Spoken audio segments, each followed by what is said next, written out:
ene eye yawada na force throwback Thursday nti ye ba yawada se a enkomo so de bibiri na wo ho anope ye ne obidi ye be ma won so akwanya na so aba e social media so na wo so do adwen kire so afa ho e de aba bidian Kwaku Dawuro Ghana fo nyina Dawuro Ghana fo nyina Dawuro anope Ghana nche Dawuro ni ochihini Dawuro ni o se 24 Dawuro ni kwapihini Dawuro ni eni Ghana fo nyina Dawuro ni e bona Maybe our team in Kebia, Medawasem, said the Bia Modum feeding to us, Namoma Movement TV, number 1. Na Yatrasia, na Enkomobibrio, the Bocrata, no Naposo, Beba, da Sebreni Godon becoming who had in Pension Pessimubebro, yet the Jujum and so Ebebro, Yvia, na Yane Abijafo, Atrasina, Yedi.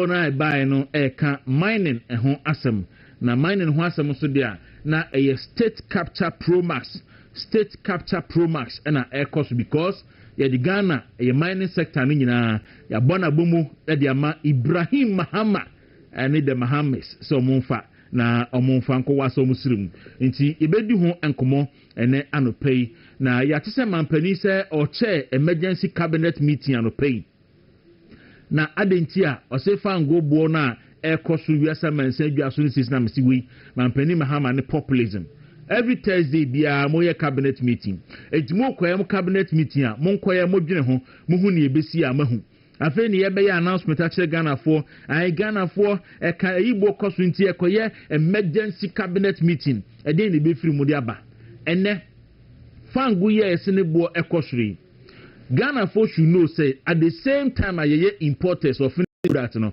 exporters of a friend saying crude oil. And see, I think the time as year 2026 budget Ghana buying a per gig crude oil I think around $90 or $95 something. And then say Kwaku do over $100 per barrel. What it means is that Ghana yenya windfall. Oh, ni ayeni expect see benyano. Yenya manabroso. And yenya manabroso e crude ni modia.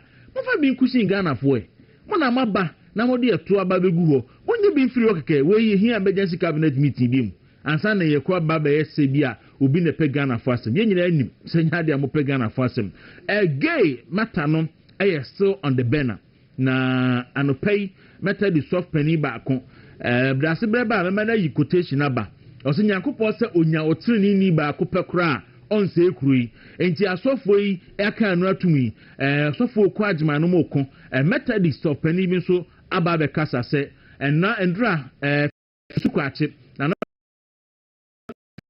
ka se LGBT no enya no hia Ghana fo na asofo no ka che ne se onhwe yie akola keto asukonoma hwe na royal brand this lusu 2016 wutimi to dan mienu ba kuma ayire na ba kuma ohun enti hwe Ghana for Jimmy to the Ghana for Jimmy ebidi agro enti we will go into that issue na yahwe se ne nema bisi ayeba for the meantime yakọ newspaper headlines no ebe jasho no pay no na onsusu ahu nsema the bon krata no ede eba ene na onsusu ahwe na anopay you say Intercity Commercial Shuttle, Toyota Voxy, no, National Road Safety Commission. You see, a authority. I don't know how come graphic for a yes, a big mistake. Now, a authority, National Road Safety Authority. Yes, it's almost say can be a friend of Toyota Voxy. No, amount for a year commercial car.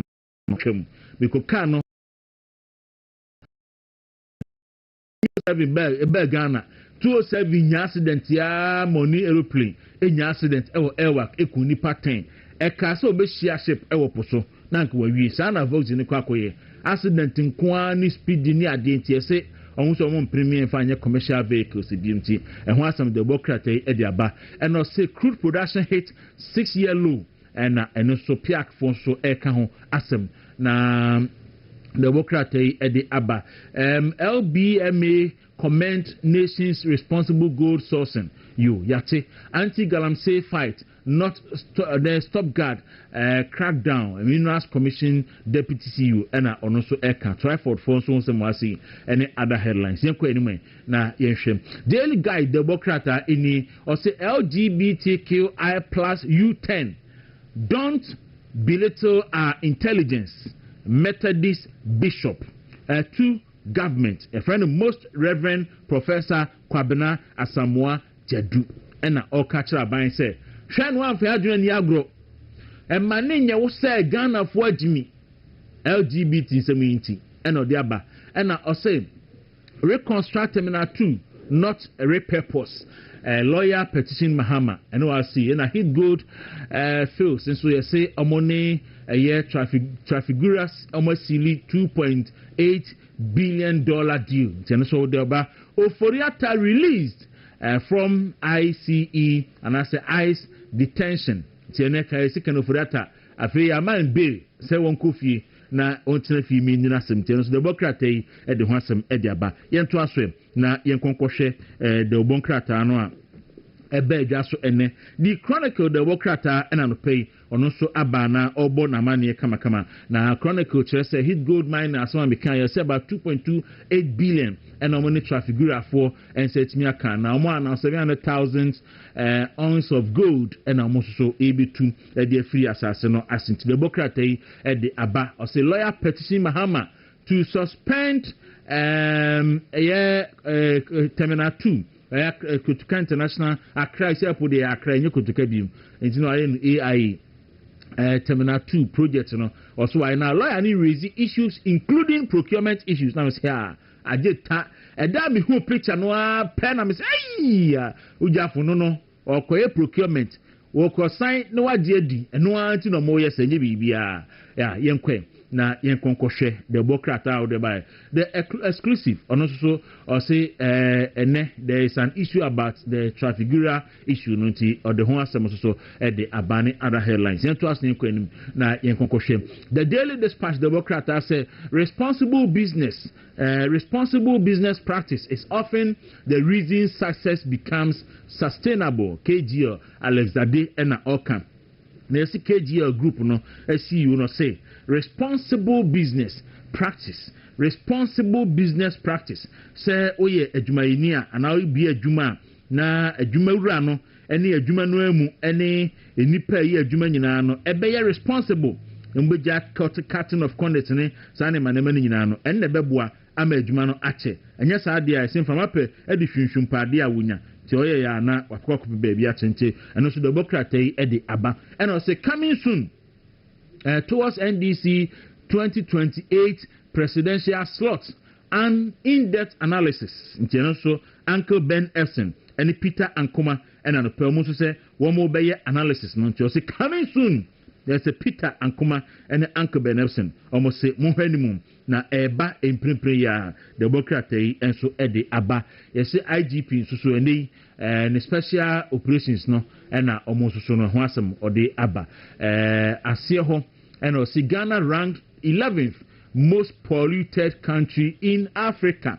In the Asia amaya a polluted pa no a ewe bibirum ha nyina no a Ghana etoso eye dubakon. Ghana etoso dubakon polluted. Enti ande minim se kokompe enom ne saa areas etisa no ho ene ya na saa problems no ifi ebapa nti Democrat yi esoso aboho amane yento aso na yenko enim na fi yenkohwe the overseer Democrat Okechukwu innocent na hotsen mayentonka enti Okechukwu anopei ena ebo amane se Our finance minister urges bold reform as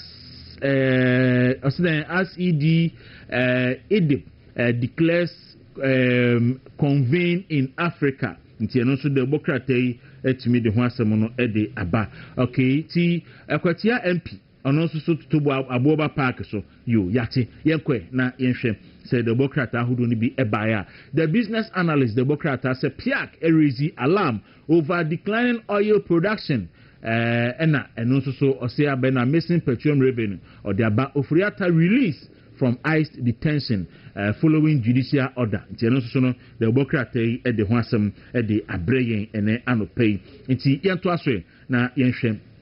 Okay, nti say the obokrata no napos so anopay e baaye no asa. Nti ese edi dwudwom e de bro. Kai se endra NPP National Executive Committee ekuhia na omo release statement anadwi signed by the General Secretary. Nti goro no mo chance ya ye be call sa statement nim na ye di emu pension mu e di aba omo akire elections a eba no omo ye revise the initial guidelines omo de buy no nti ye be kuma no pay na ye di emu chichimu nyina e di abronti ebredu moma yen kofa dwudwom emfa mre na fi iwia na yato aso.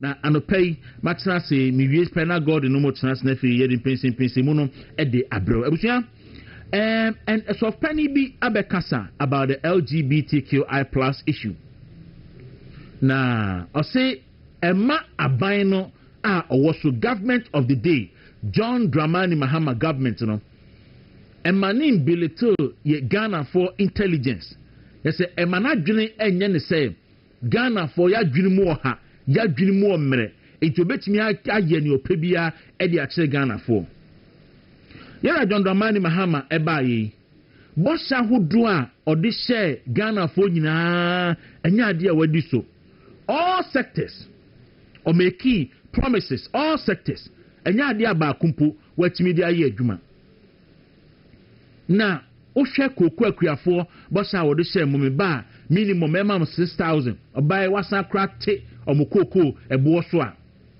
wo hwe eniema hodo a various sectors LGBTQI ene obai ye de akwakọ senior high school for book mu say teaching manual say teacher for ne nkyra mo man na e wo school si ye ka LGBTQI no na ofosu kwache eye na pampamu hyen na no tuturutu na o ka say enya ne hia Ghana fo na wo ye Ghana ni na wo to na so fo say ehun hia tie na tie ni ye oba abamu ano a wanya 14 years 15 years 16 years 13 years a owo senior high school no NDC aban under John Dramani Mahama e dia hye teaching manual mu e dia course teacher fo nkyere nkola na de say ye wo wa se wo ye oba ana wo ye bema no e based on your feelings Ghana ha ye tie ene efibre a Nyankopon bo wiase ye tena Ghana ha yi ye wo oba ni ye hu se ayi meat pie bonanim pe ye so ye oba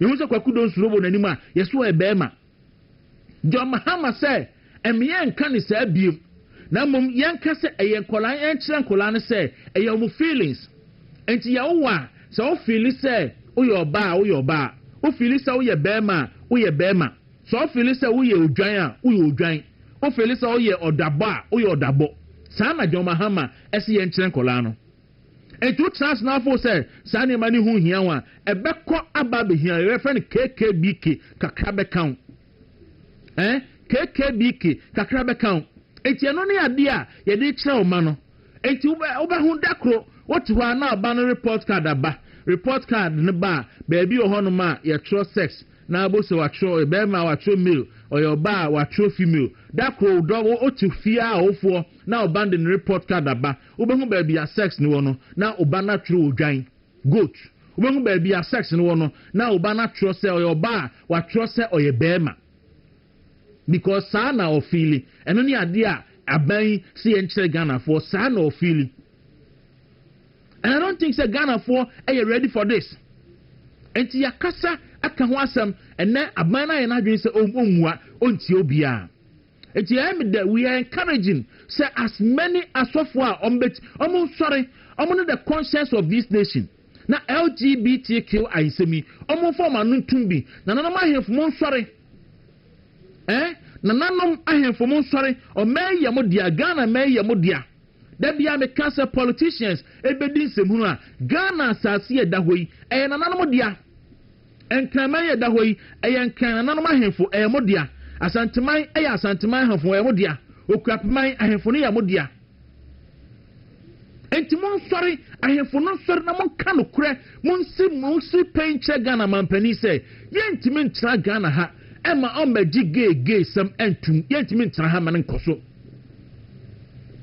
na yema edaache emesei esi etimi ka no kure yese kire ese na ye ka no kure kire His Excellency John Dramani Mahama ene na ban NDC aban na ye ka kire mo se LGBTQI+ no a priority ehia yen abria na owo opposition na okasa da Ghana for no sabre na Ghana ni bia ni hono ma na Ghana ni fu ya Ghana for ye honto yen ne ye hugusu kire yen na Ghana for ye bre enso oye LGBTQI no priority because onim se eye tiwade e boman e de ma Ghana na nya de Ghana for epe afede na oba abamu a odi akose bukum e de akose teaching manual mu se yenko kire ye man wo schools yenko kire omo oba ni oba na be man na e very unfortunate and me wonwa se besine Cali Bishop Conference Christian Council Charismatic Bishop hwan omuntimi issue statements no muntimi call Mampani Mahama out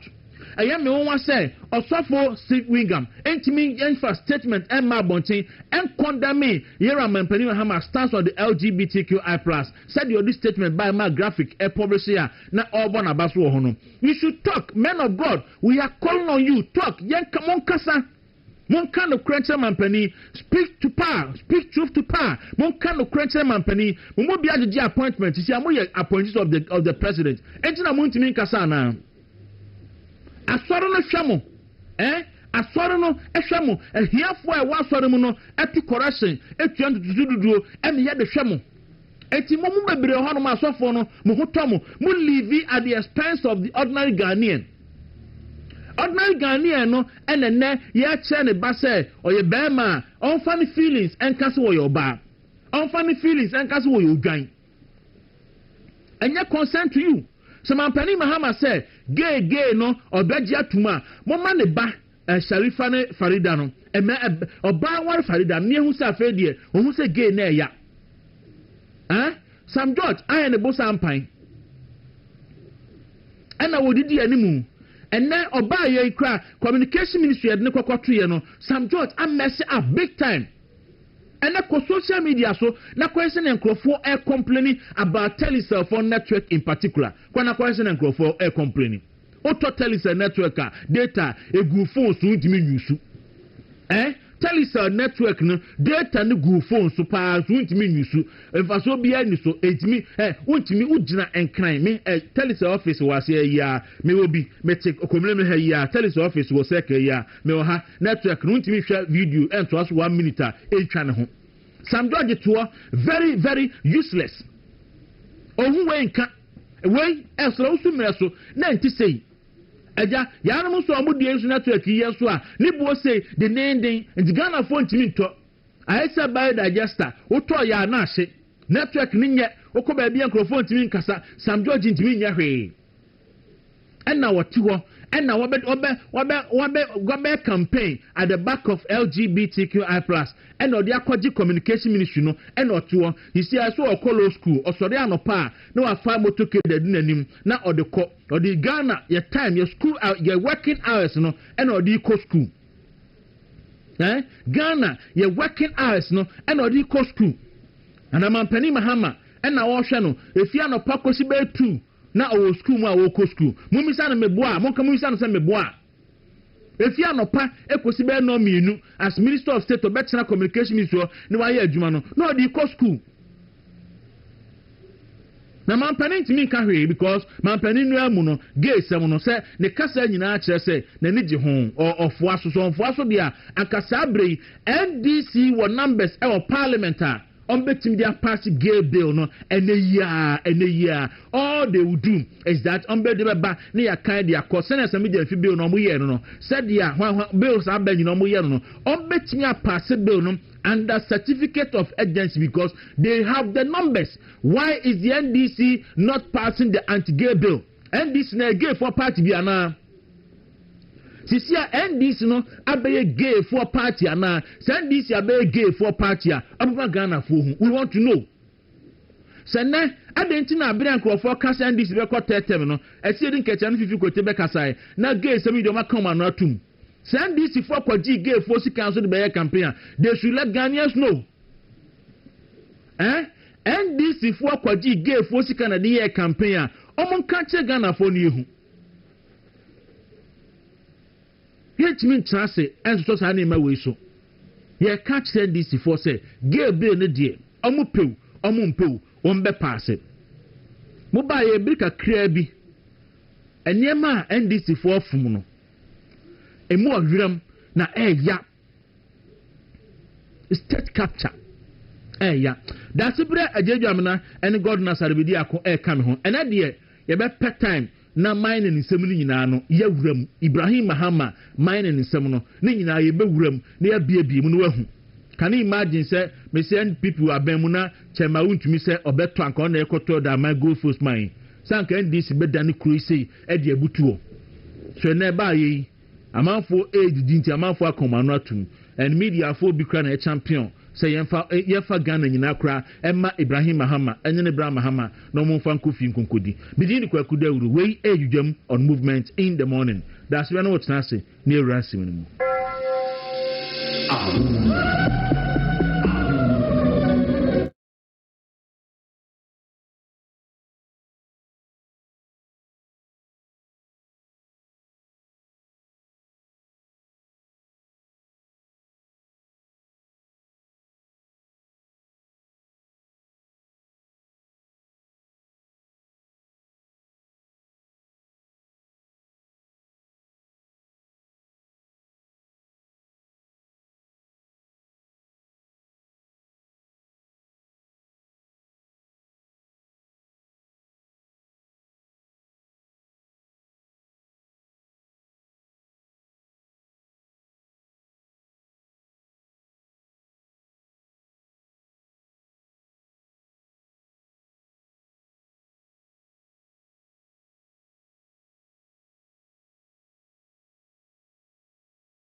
pes camera onya we bas onya sa ade no manager onya sa ade no we bas say we ba o ska won ho nto pes camera awe ba ska won ho onim kwan na ko kakra na onim kwan bebiri so e fa so episka no kakra na nto ko office camera oko se ni we ma ko pet e chairman di kacha we bas so ko pes camera Aja senya sadia da ko obehu ano na ye ko yi ai ohwe ya wo hwe na ye ko yi awe ano pay good morning to you enti da sebre e ba no pay na megiri se bibia e ko yi nyame adom na bibia e kama pa enti no an MPP for issue statement and adwin Sahumachi. So we'll go through the statement now. But before that, no, my yindi kind emfa fall out from Jujamunimra, and that's your side one. And they say a kind Ibrahim Mahama someone.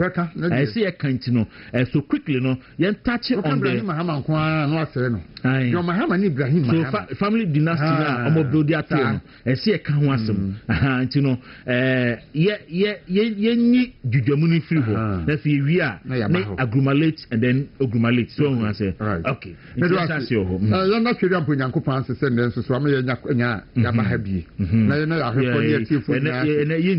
engineer Jonas the Gambia engineer Jonas of the Gambia and pay a channel. I don't know. What can I say? What quotation be? I say Genesis chapter 18. Okay, Kafi, verse 22 no corner. Ehwana nyame suma abofo so monko Sodom ni Gomorrah enko se kru no. Na omonko se kru no no. Ena Abraham ehu wo mo fa wo ko nfie kwaye o madoye. Enti wo kwaye o madoye wi a wo mo ko no. Ena Abraham bisaye. Se na kro ya mo suma ko se mo ko ni paduo num 50. Eye papa wo mo be se wo mo. Am se da bi. Obisate so ba 40 am se da bi e be do 10. And son only America say in this annotate. And Tigana Hano, there be America. Sankaka and this for one and Kabian Komayashi. Name Yami acting for Kakrebi womb. Yenya osofo ba kwa abek osofo kwa jima no kasa we nya osofo method osofo ba kwa aba be ka ho anti ye friend no most reverend professor Kwabena Asamoah Jedu okay Methodist bishop yes and waba aba be kasa se fosu kwache eljo mahama momo fa Ghana fo adwene eni agro no na mama adwene mo se ejimifo enti asafo na omo Ghana ha no emu ba mienu miensa ena edubi edima oman enti na omawe yete ba bi eti na ka wani a wo me de ka no mo enso kesi wona we na atoka kese we na aso oda ye fe we na yese ya komawe nke adani ebutu tena ka yi asaf ayi ehiafo na wasoro mu no eno mo export ya omo live at the expense of the poor here ni no a wono wakaya adwuma abosu man 10 a man 1000 no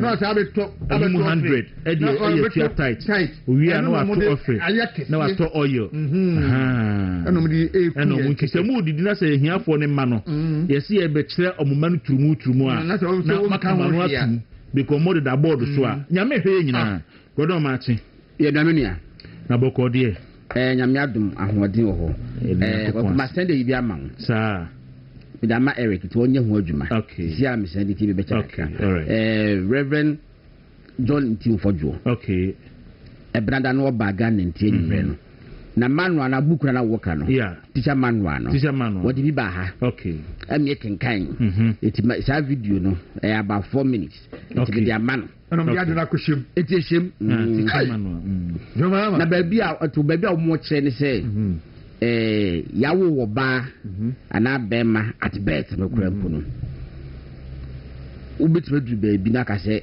nyoba mi feel say me God me yoba it me feel say anko ade ayen ka say me yoba abodam se me bema oba so tika say o bema elo mo sa kire say o twawim nkwa ngesi oba say ba kokwapo ehu kwapo ni se wo be se timi aka se oyo oba esan ye be ma ubetimi so aka se uyo odwan and then the more say based on feelings there say na o feel bia otimi fro ba my examples some the examples but examples dey infinite na make say the examples no dey ubeti dey no aka ho o ko beti ka se be kwa dey we jata wo me ye dan enti jata na wa dey if yonko ko nyina oba cho ma akroma oba hu obi ya dey akọ Kwaku a very unfortunate na akotia MP no what is saying oh de jano akwa no correct dey akwa yi bi ka was obupu no to ba park no so akwa MP no correct dey matise obi yes one one can say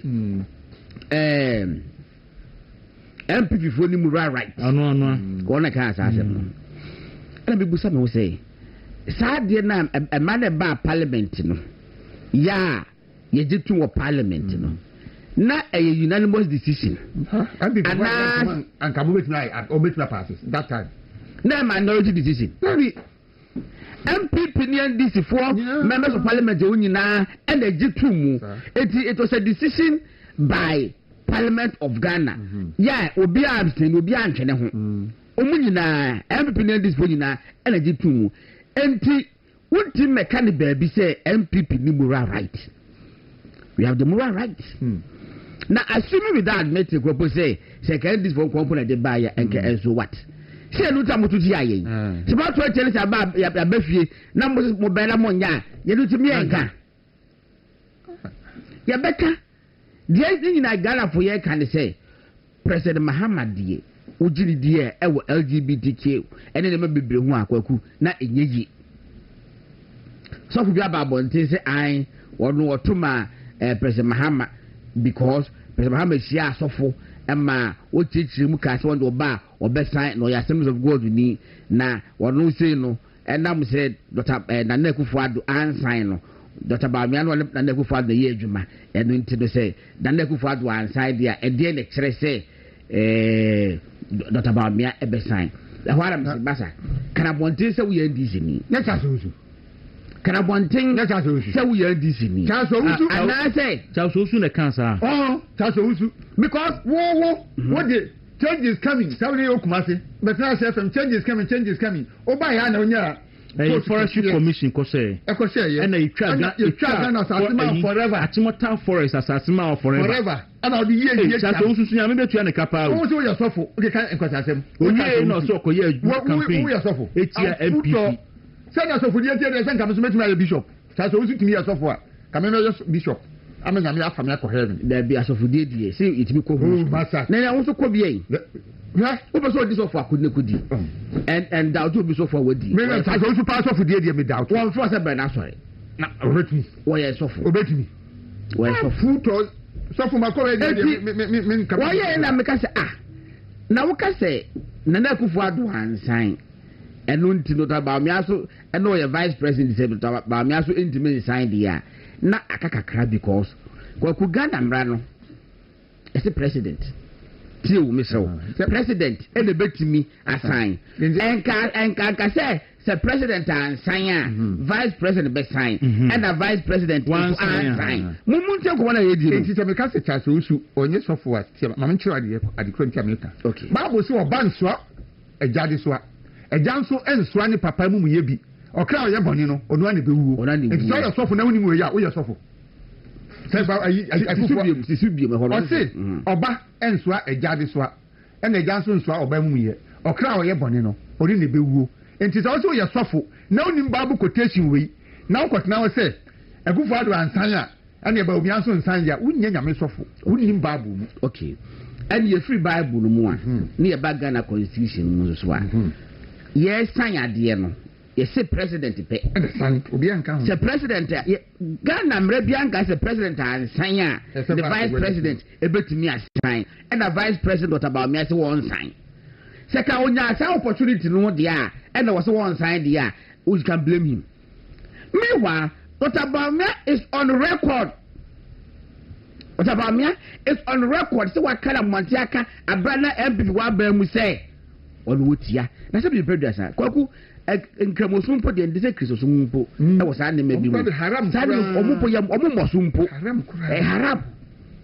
now to Kwaku President Mohammed D. Me Kwaku wala so ji put me President Mohammed D ya. Ya na wo nwa kakra. O se me kotra ba ga. Wo nwa kakra. Me say enye cha so osu ne fort. And he say obe MPP ba ban mu no. E na cha so osu enya ne ho. To the extent say you try Achimota asase. E ya ban asase no e man forever. Under an MPP government. I said, and OJ, they no OJ, and then this now be could beat me forever. And MPP ni no say MPP ne bar power. Okay. And a charge so wusu enya forest commission koe. And ye try Ghana ban asase Achimota forest, forest reserve no. E man forever. And na eno enti ono wa ye ene na ene owa kuduru a otimi de kasa na osan kasa Osakura Koye campaign eto abadema NDC. After say Oji Ghana asase forever. Ni eka nkrofo a ni eka omayi bonesemo a na kire so usu ka bi because wa wutimi gi aban asase forever no. Bibi an kan kire conscience say me cha so usu ye twa aban asase nya aban asase keko Achimota forest. And ye twa ma me forever. Na nya ne kwan no. Na nim say ni bufu MPP nyina o say Achimota forest na wotwe twaman forever no em say nsem ebi amamoa ba amamoa fan forever nti no say ni bufu MPP for asase ni twaman forever no amamoa no ama na anyi forever so amaje afini sema na minti so Achimota forest dey ma bia na ni abre MPP asase ye twaman kofo e do so the some power some say John and twaman forever man forever and sanka ba omi aboa na ofan forever and je dia ba omi amoa na man fan forever no cancer mu je bia ba mi anka bia man and ba omi aka man na ofa Ghana japade no forever na ne say so for maku ene eda NDC nine so eda mo nine so yen hwe dom de beye na Felix Kwaku fusu NDC for wo mo nkofo twa ntro pa o eto kra de senke ke cancer fo President Mahama ka sam we ni pom ke cancer fo na trump what say the hu hia ye dey say bread and butter issues bebe nipa beda and me say na 2024 that time na Ghana heaven na say no me see apartment social housing bia be wura bia no nya bia da uti da ko bia da ko adwale si abonten milk chimgum edipa and ye no also makasa President Muhammad ye one person better take responsibility to be ho you want to say that kwasha Ghana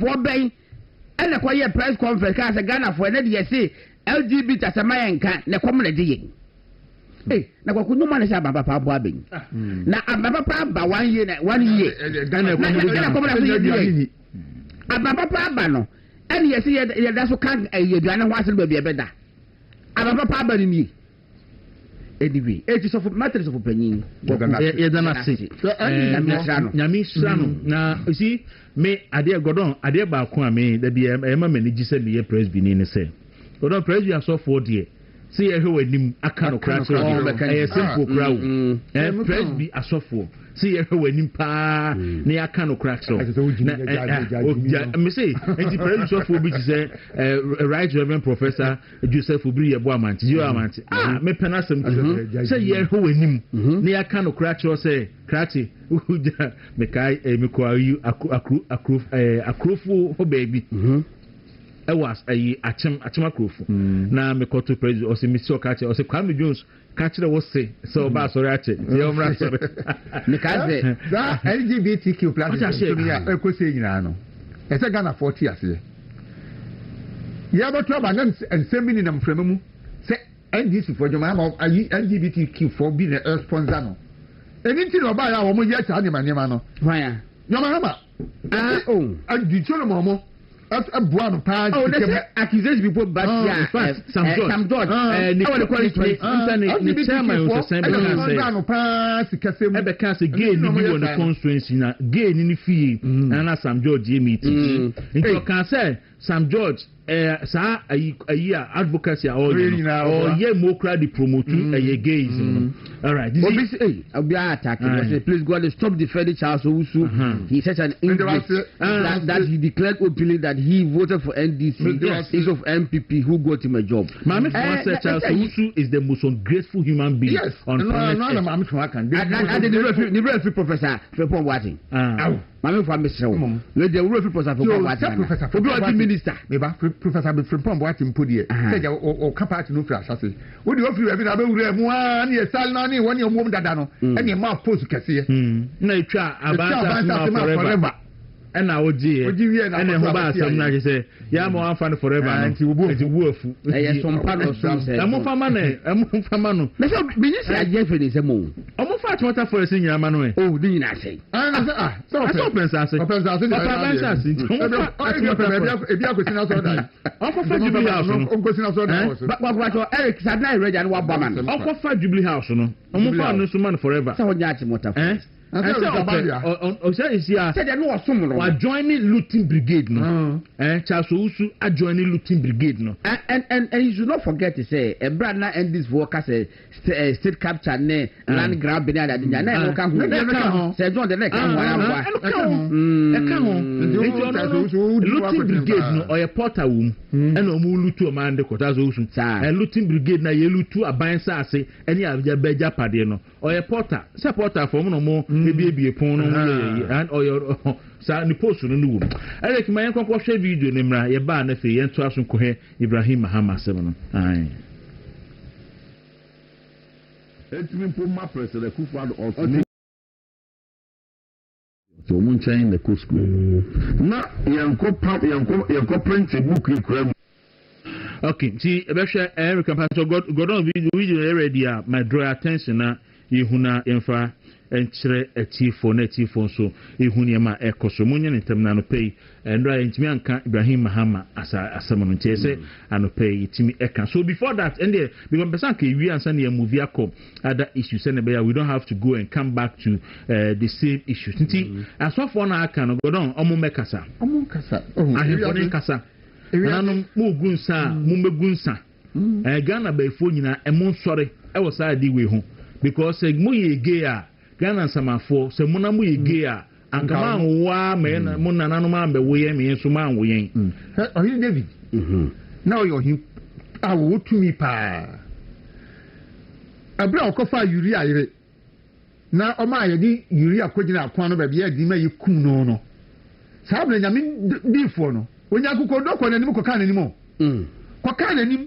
akwa yo di bebu ni na da kase no na se ni se wiye na eni mpakro ye sa de nyenye se wase yewa wadi nsem huru se uwo ma bebre na obobroni bi de ba ko o sa kwaji kan ho ayi na wase Ghana sofo binum amasika aduo mutiri sir nyame adwuma na so munye no sikani ajapade ena Ghana sofo sikani ajapade na mofum ebinom no ni hamene say ajapade mu obi mu sika mu obi asare boy ehwemu mu obi because mu didi ahiafo ho ena mo ye yie ti ede biem ena mo pre mo so na mo ka say yesu say ajapade e wo soro also mo de mo hihye mo de wo kom kasi mu obi hwe godon me osofo wingam ohun na sori a ewo Isligo Cedar Mountain Chapel ewo Isligo ho yes me na meti ho yes na meti enti saa na edan na esi ho a obeto saa dan no ebubuye foundation efinifi ase akosi baby omo accidents na many tua sada wusu ye yes many tua it was around 20 between 2019 I ban no mu yes 2020 baby and no yes adan enti ye carry resources say software no a wo bi na otimi say mobilize resources also penny wingam on there no pay bium Botchairman. Oh, be Botchairman, and now the Nana Kufa on your Botchairman, on your soft penny. Soft penny, and Tiamo Fama Botchairman, and Comanuntum. No more kind of crunch albino. Also for a Lawrence Tete. Also for me, can you brief what someone.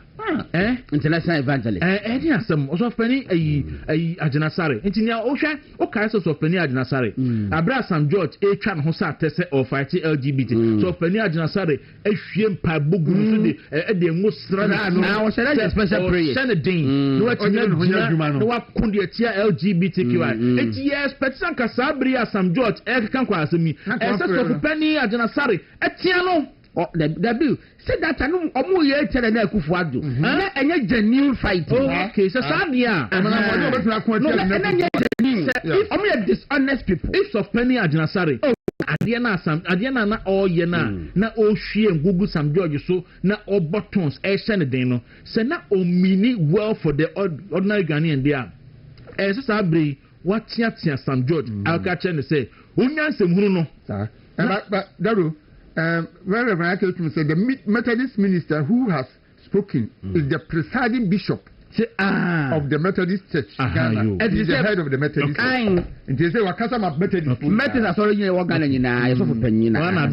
okay, so most Reverend Professor Kwabena Asamoah Jedu on the presiding bishop Edema Methodist Association. Yes, Wabeka.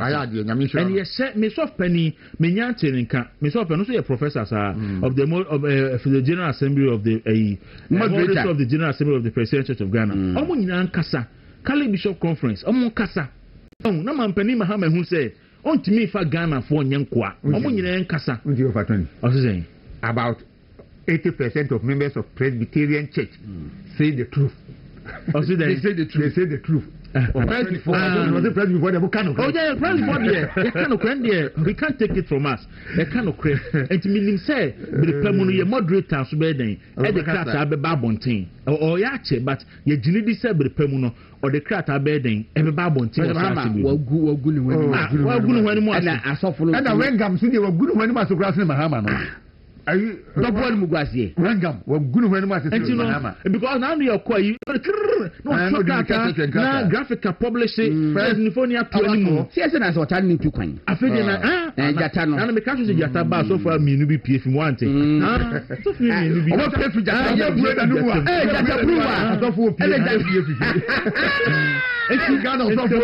And Casa. Nkemofu ankasa chief mama kasa chief mama sikadi mo anim osi o kense be sa be na sa na wewu anti chief mama wa ya de wakasa enti sa na omo hwe godon on be de be ye national akon festival e wo Independence Square na so akonfo ni nyina amra abeso be kanchi anu be kanchi na so be bodua so e de anu fa because omo so so je ni penny video bi training school for ni bi o say oba so je mu a religion mienu pe and no more ditum Christianity ni Islamic religion apart from that no omo nyi bibia to no we cast traditional no say omo nyi traditional religion to microphone fansa e ma so mo begunsa na omo hu ano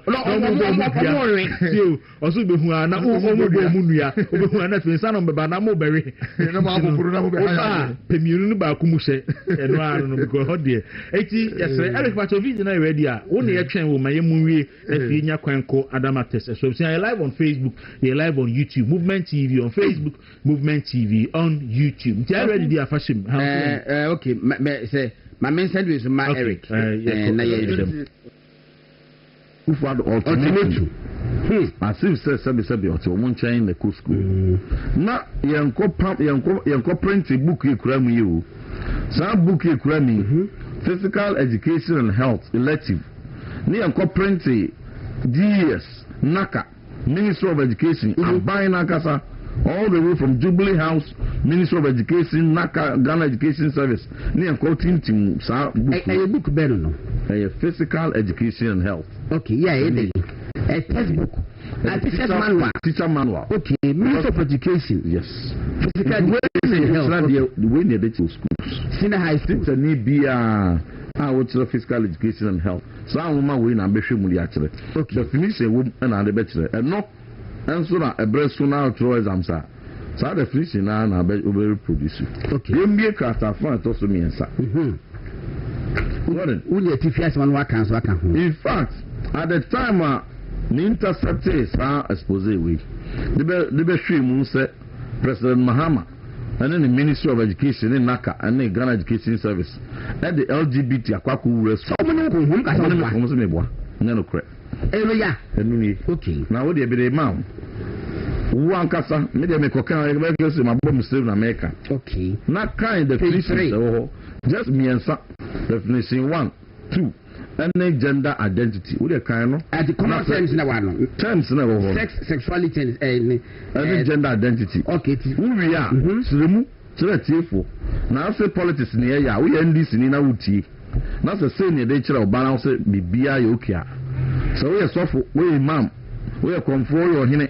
Now, we tell us a present mamma, Ebedada, say. Ono ba be semrade ayere LGBT no to ase na so ono ne mpenso utumi team sakrata we di koma a teacher for the atrenkola na wi a na se team for jo e kasa kai hu se enye politics wa. Okay, what is sex? The biological and physical characteristics that define humans as female or male. These characteristics are caused by chromosomes. Hormone levels, reproductive stroke, sexual organs, and other physical traits. It also means the engagement in physical activities or behaviors involving sexual organs and often aiming for sexual pleasure or reproduction. Sexuality. A broad range of concepts, okay, related to sexual feelings, thoughts, attractions, and behaviors toward other people. It includes sexual orientation, sexual behavior, and sexual identity. Then, gender identity. It refers to a person's deeply felt internal experience of gender. Gender identity. It refers to a person's deeply felt internal experience of gender, which may or may not correspond with the sex assigned at birth. It can include being male, female, or a blend of both. This concept goes beyond the binary notion of gender, that's male and female, and recognizes the diversity of gender experiences and expressions. It is what it refers to a person's deeply felt internal experience. Was it gender identity? They say, "Obet my oba," and I'll bet my bema. They said, "Yeah, one." Now, so all man now to me.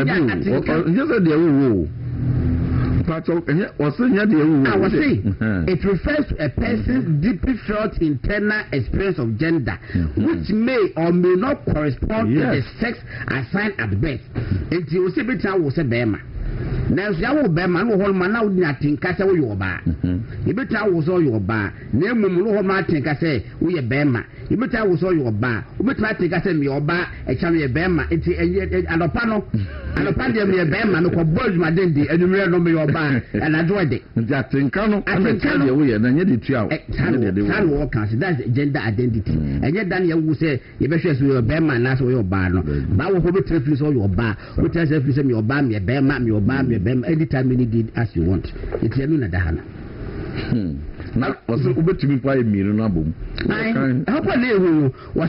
It can include being male, female, or a blend of both. It's in the back. What are you most of your bar? As I say, Bema about Janaho. Okay.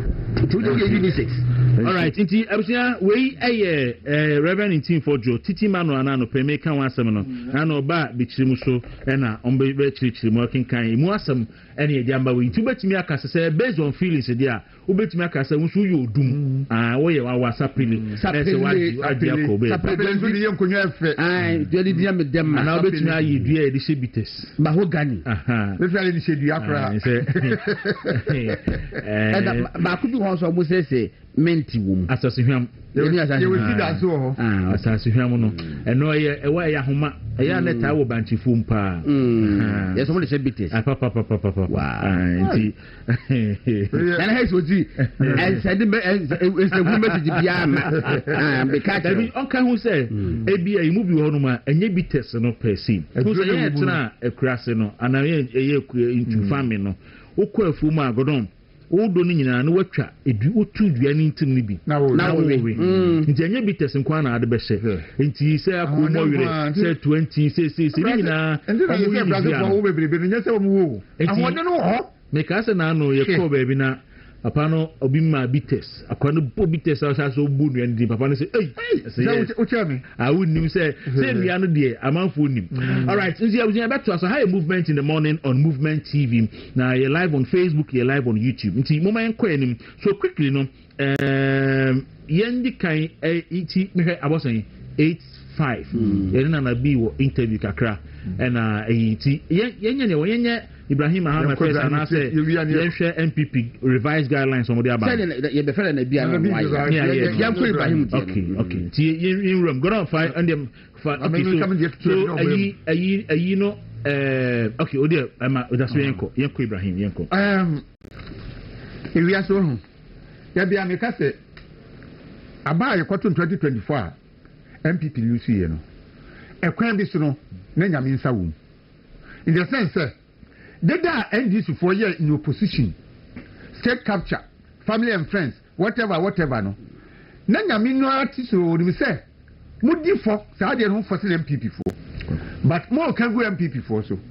enti obema mo aba na mo ada pa be daddy na de na only the charge ya president John Dramani Mahama no onu nene oye ne kese and they were told to na what did ni dia to so and our Germans no di ni dia to so ti said you can say Ekufuado and ni Gabi and you Koreatamo and bomb timo areas kama no and they were the Ibrahim din and the area Ghana ajapade nyina into the man Goldman no akwaje no the Ibrahim dia to so no akwaje Azuma said Blackwater how dey no the Ibrahim dia to so no akoto Alupre no the Ibrahim dia to so Ghana for ye nyimi jimi sawo saa ne ma kwasu ni nyina no aye kwanya John Mahama efa so na wa build din the dynasty or whatever na wakotena fia wo dey enjoy the open ho anya wan fa kwamboni our campus to sakko hwede butu nkosi anya no 2 years wo no bebu ni nemu aka na wie no be yakwase a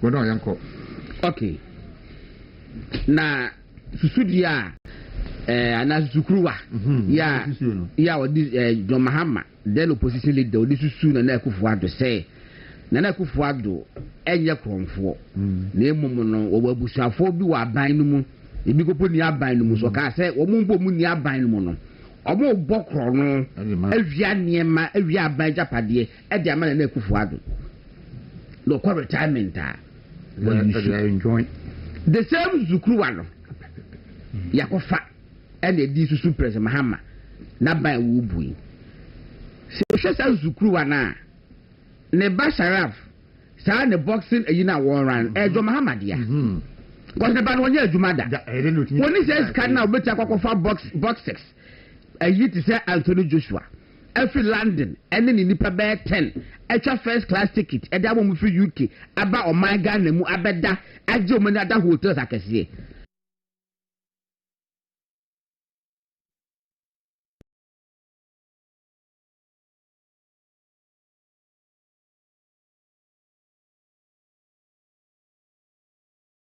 Ibrahim Mahama, he's into mining. He's into mining operations. Mummy shade ni ye. Ibrahim Mahama onye mining da. He's into mining operations. Onye mining. About experience a chairman untumi we experience in mining. Yes, Ibrahim Mahama. Yes, because Ibrahim Mahama it say go on me kosi me dan na oye foreman na wa family mason na labor ni say be two foundation mame ntie bia manya expertise in foundation too ntie bia na me pay wala solasa hello chese me contractor pepe maka no because mama onye experience in Debi na mom omoya ade na Ibrahim Mahama yensa ka biom say sa takwa da mine eyina no da mine mines no Kwaku you are a subcontractor and a minus no one more list in your modiano go for no a sublet contract ni baby dia mano say ebi out the baby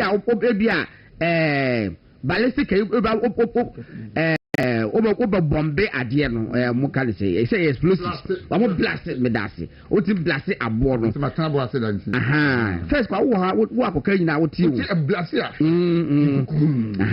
it ya eba over blast ebo nso aye blast a na wo mumu no ba be mobilize o be say sade nyina ade akọ then wo ye no doesn't make you a miner okay and nay ade na so aye 30 years aso ama Gold Force for company for if back friend Elliot etro krata de koma wonu ane we kese say o ma tro krata da koma man panyi mahama say mines no 30 years na ebeso last year and some person mo sa tena Ghana na omo ye adwuma no ba president mahama say won fe ma wo mo enye MPP for president mahama say won fe ma wo mo waka yi to ka chomo say to mo hwe kwan akomefa so no ma settle bi ansa mo fi Ghana akom baby enna government spokesperson Felix Kwaku for so be confirm is ade de say president mahama say mines no fa ma obi abiem na omo de mark ayi for no go for 1 year extension yeah best with this month April yi na omo bia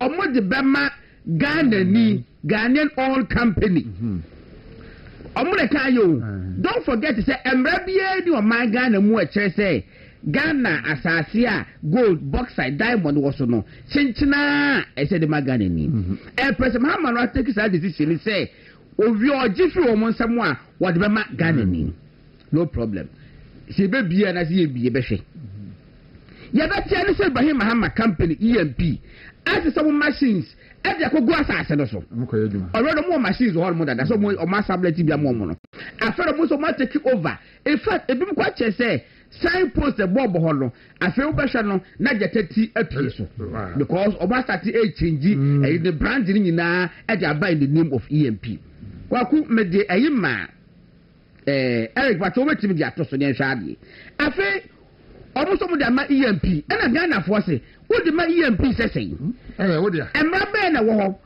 bid the process no where be over to the EMP no problem but the right thing must be done and a Ghana for Kasaya or Ghana for Kasaya na the be who say international news outlets be friend Reuters 17th March almost was a story a international media and you hu was say Ghana weighs local base for 1 billion revival of Goldfields diamond mine.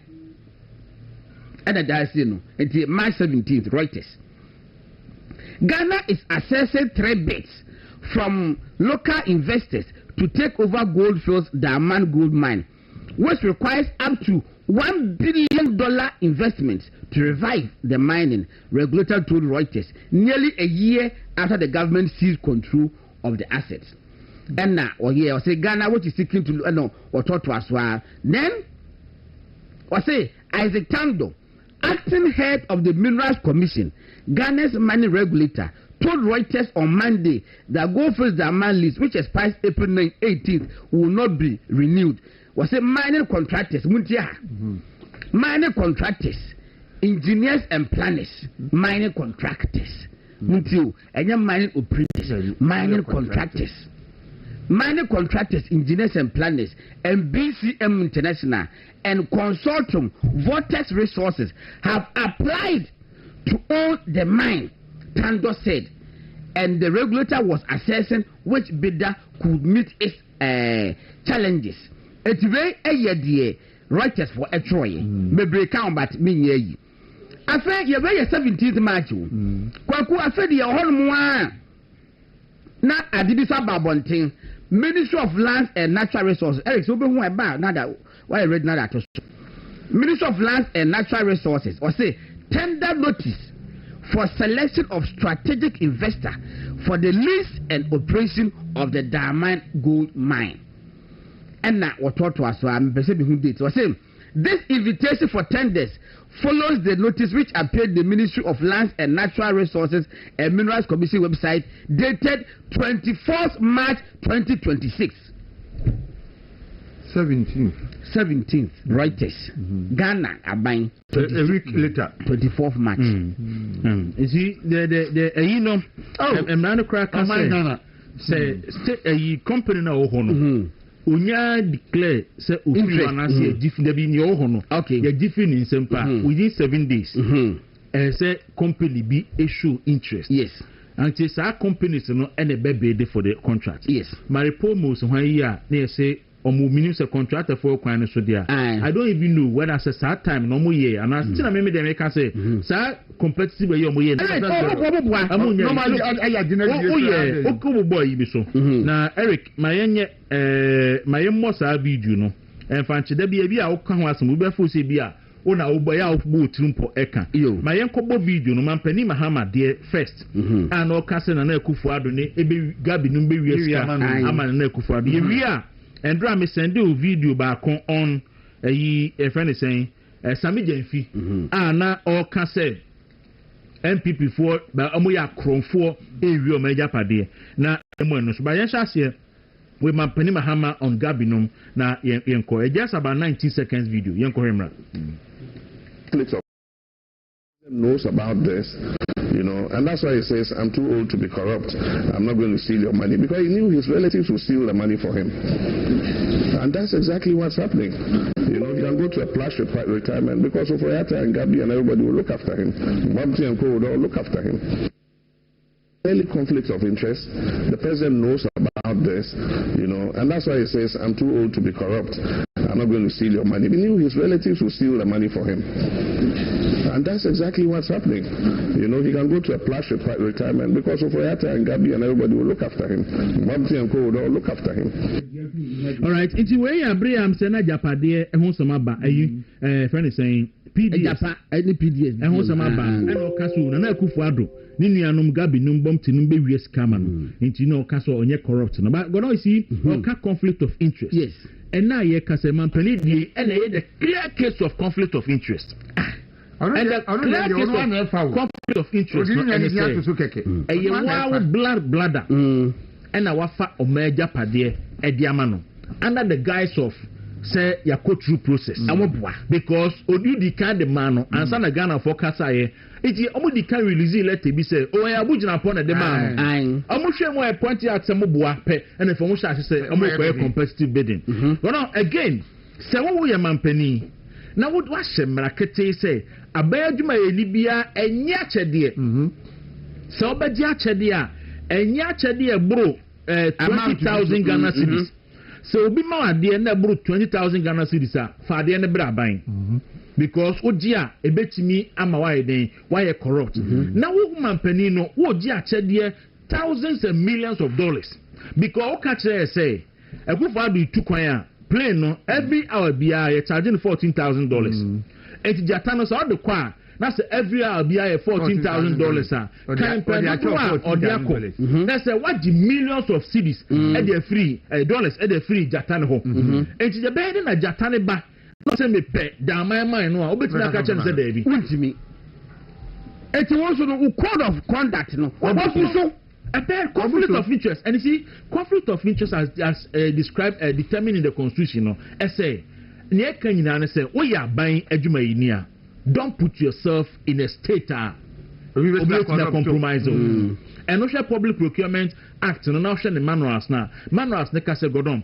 and say we need obi a discuss procurement of any sort esa ka say and say uji into na SML case no se me enegodon me adwuma wo hai se me procurement officer and say Kwame Jesi adwuma wo Adom FM na o ma me wi adwuma wo hai se me na me makwa me Jesi contractor and say ye hu say me wi ha na me adwuma wo Adom FM so Kwame Jesi shouldn't give me appointment eti clearly no excess mampani mahama were compromising ho let's one and all the Ghana ye japade no edi amani nuya na yenko ha Sami Jenfi asem bia Sami Jenfi eka den no apply ene na ye no kure before there will be say and they say a minister na edema into the president na the one na appoint minister no before that who put that even arise Ghana mrase Ghana natural resources bia no vested in the president on behalf of the people of Ghana into what the minister oh you sue when you are saying holding interest of the people yes into Ghana look yet here say go to piazza siasia ebetu yen mampani betumi aka say watu but the next is what you next sorry konami fahama Ibrahim Mahama no metu Jubilee House is we ye go ye was say Ibrahim Mahama enti enoka o si bibi plan for baba and engineered and planned for Baba. Engineered and planned for Baba. Yes. And to me boss Sami Jenfi we are. Me a appointment na e wo Minerals Commission. Yes. Yenti na Sami Jenfi. Too much. Koko football. Unchained United. State capture. Young former minor Ejapadienfa. They are peerless. Too much. Abusiamamu. Kokofubobo. Unchained United. State capture. Young former minor Ejapadienfa. They are peerless. Unparalleled. They will be done. The nation said, Mobutu Sese Kubu Krampu Yesa. Not even Idi Amin Dada could have contemplated. Too much. Abusiamamu. Kokofubobo. Unchained United. State capture. Young former minor Ejapadienfa. They are peerless. Unparalleled. They will be done. The nation said, Mobutu Sese Kubu Krampu Yesa. Not even Idi Amin Dada could have contemplated. Eji abuja Sami Jenfi Godon. Asembia Sami Jenfi kan den no. Eye no kure ene. Na obi na unsa na heso ji asene we say we no na ye the real architects and implementers of the Ejapade deal. Sir, omo ena eye Ejapade na kasa because document no na ye omo dia. NDC for the omo ye sa KJT akromfo asema ye kan. NDC for direct. Ne nsa se obotum na opire wi. Sa na NDC for subanti ye. Omo di bone no na omo prato bi na nse. Enti nyame na apo omo hontuma. Ena we ne wada paada adi no. Na sa na nyame ye na age. Na Mrs. Evelyn appear dankwa ewo UK.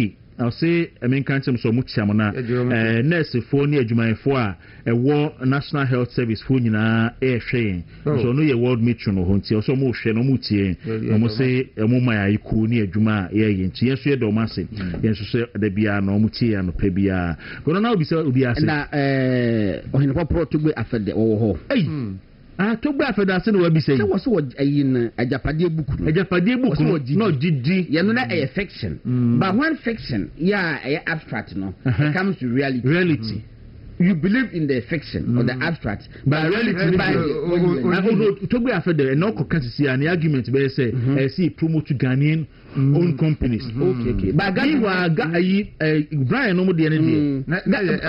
But Brian am motion best of Northern Iran. No right if Iran or Iranian. Brian the of Iran. Iran for Pakistan. Who's Iran for Moscow? And Iran will be Iran. The moment Saudi. Iran for the all right, so they are fighting for Saudi. Okay. Everybody Saudi. It's Iran on your gun and your nipa. Me who say any asalifu or wale if ma send me message. Na go on or cat in someone or soft wingam or say or soft wingam be mobani. Okay. No NDC ni. Biboba no say north east wo na Softwingam and the control ni koso ho nyina ni NDC emu nsem ni ade who to get appointment ni bibia really wono na eyi ni nyina atwen kakra bi ansa o de me okay enti no say anya e kan di mu nketo akra no problem enti o de friend na bra ayi Eric Bacho before say na bi ba no ye de me de ayi statement bi ba ndra General Secretary release enti opa yin shase oba na yen na kona yen no so edi enkomo ni enhwe krata na the NPP General Secretary de ba ye endra no nti anya asem keto go no anya asem keto Kwaku krata no yeah baby me hwe na yi me kakra se omosi obi a wo ye online registration na wantimi anko ama odina anko bukunum no say ya ma wanche ka say ma wonto aba o mate committee they don't say online registration no ye can say we online ni wi a kotro udin and so we online ni wi na ko ne ye ma wontro udin a sa areas no no mo suspend elections no sa ho ai and o ma can clearly say we online ko a wontimi to aba wontimi contest for election na mum say we online no na ukoho so ukocho di o register me e prevent wa because the reason why it online by and say no more prevent ebinum from registering it is ukoho na e prevent Eric Macho project ade ne bra na enye ne ten na but you no dey Kwaku Pacho bi mu kakra o say me nya sure say General Secretary Bahano. Yeah, I had no base announcement. And Sano Kokano Hansan secretary. Say, if a last one you obey or can say, and no more secretary. Maybe some specifically say that Sebra went me and Kukufu away online. Obey me a Jina or see the obey me a Kotoaba or see the you know, your second coming. First day now, bad now, or can't see you be ben online.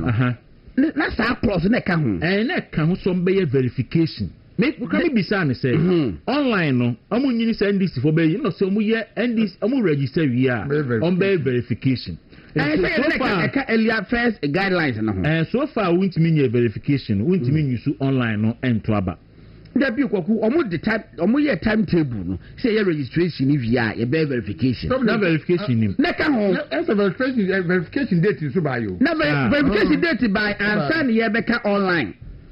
Yes, original one. Secret no enim. Enti we say ebrinti soro no nyina ye mobo so e best start here free the suspension of election in disputed polling stations. Enti hona guidelines no so where a polling station election committee is unable to conduct election due to concern by party members including those who registered online but were denied access to register their names in the polling station membership register. The committee shall suspend the election at the polling station and refer the matter to the regional steering committee through the constituency executive committee for appropriate direction. Ti we ho asem na na ye kan. Nti oso be polling station bi e be ka se ye koto aba. Na se constituency obi say me ye online samba hasn't be true me ya mama ntro sa inya sa de a omun suspended na region for enhwemu ansa.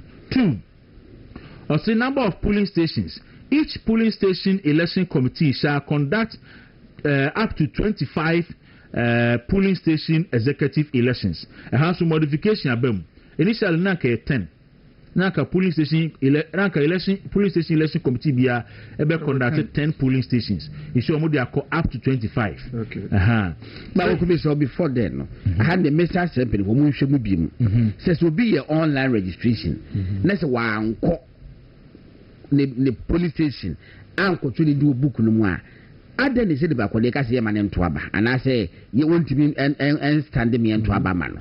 I want to show the beam because but what the unim first a guideline bra na yen hwe da na ewu ya no first guideline e buy no na online registration kan and na me say no me cover no ti o nti ha but online verification abekan go don the and dan omo online registration registration by omo tie wo ha na osan ko tie press conference omo de shemu say before no bet me take effect this omo ye verification answer and okay wo de na ko hwe eyi no and say eno unye verification u register online na ye verification dia say ni paru ntimi nto aba verification no na ka manual registration no ho because me say chemadi fo nyina enyim me say me MPP ni strong mentimi anko chemadi anko register me tran kan ha register online na me say afere me person be contest na beto aba me say David eno me wa musu munni me enye nko an no munni mo e bi amen soso makotru bi din wa chemadi fo nim me enti say ma akwan say wonto aba me say ba say me so akwan me to aba ko akoto wo do anim ne be ko akoto aba ho de be hu say won kan ho David once we din wo register mu nko ade wo do say ma to aba e ba ko ya me kan say e bra omo eka se ye bita well go no man tisi e kan that so omo kan yo man kan we revise a guideline it's be me draw my attention because I remember say ba omo de no be kan man tisi omo kan say wo tro wudi online na me kind say kodua kan say wo tro wudi online we are police station na ko tro wudi they said to aba no bi and your kan ha ahaya na o san ko kan press conference na say okay say wo ye online ni we are sign in fact he na o stress on say sign ko na okonom so ma won tra bo penifo amane because that nature online buy and say na for preventing crowd from registering and e be online buy okay so 3 or say cluster of polling stations or say in cluster polling stations any member who voted in any of the polling stations within the cluster shall be eligible to contest in the polling station election in any of the polling stations within the cluster provided he or she reside within the electoral area which the police station is situated. Okay. You see, what business say why online registration? Where be I will tell you dues. Never got us went to me and call police station or I'm going to do a register media and every family music man. One more penny for Tennessee beam. No more just ID says will be at me online. I think me expect say Ube cancel Munyan say Munya verification. Because the case in the original timetable now. Guideline now the online buy. I can say we are online I won't mean to aba. We are online I won't mean you mean to swaba. Our guideline. What is it? Me our press conference in press conference and a additional guideline by. So far guidelines are by me the initial one, the revised one a day online buy and then this current one. Okay. I want to read that. Online ne buy and can say we are online won't me and you me and to swaba won't me so and to aba so person jina na person to swaba call police station. It didn't make I pass and made that 7 example. I made to say I'm I made that 7 example about with the guidelines. In the no dear. But near my friend come and encourage you no more verification. They verify members or say 4 or say eligibility to contest. A person who shall be eligible to contest in a polling station election only if he or she reside in the electoral area where the polling station is located and voted at that polling station. So 3 no any 4 no can say who's a cluster of polling station AB has say near polling stations be say first no no say anka so wo a won't mean ko jina wo but you almost say sa cluster ni nyina wo the same electoral area na what ho dia ubetimi agina in any of the polling stations near to so aba and also so be ubetimi ato aba ewo ho. Okay, so 5 or say special polling station in polling stations situated in security zone, tertiary institutions, government ministries, market centers, hospitals or similar areas. A member shall be eligible to contest as long as he or she reside within the electoral area in which the polling station is situated. Okay. Timetable na mashelo. Omuka say be year registration March 1 to 31st. Yevia verification. A 1st April to 14th April. Good. Verification order na ansana. A friend say online but to original timetable no verification will. And I make a choice. Original timetable, revised timetable, revised guidelines nearby. No, ebe kwashi we. So the new buy. So we so abe kwashi near ni bi ewo na no de omoye o de buy ni mu. A typical one to say anka wo cluster polling station now your polling station executives will air. Won't mean contest election will be. By ne almost say ubetimi a contest say what ha nti fa say Matias, it is a verification amendment. That's the question. Now verification is that almost take it and off. Verification. No verification, no registration. No verification, registration is on fast. Until I make actual say, see a pushing for verification instead of say, verification is bad there. Then debate me about. And it's the reason why verification is going to mean Jumano, because of the online.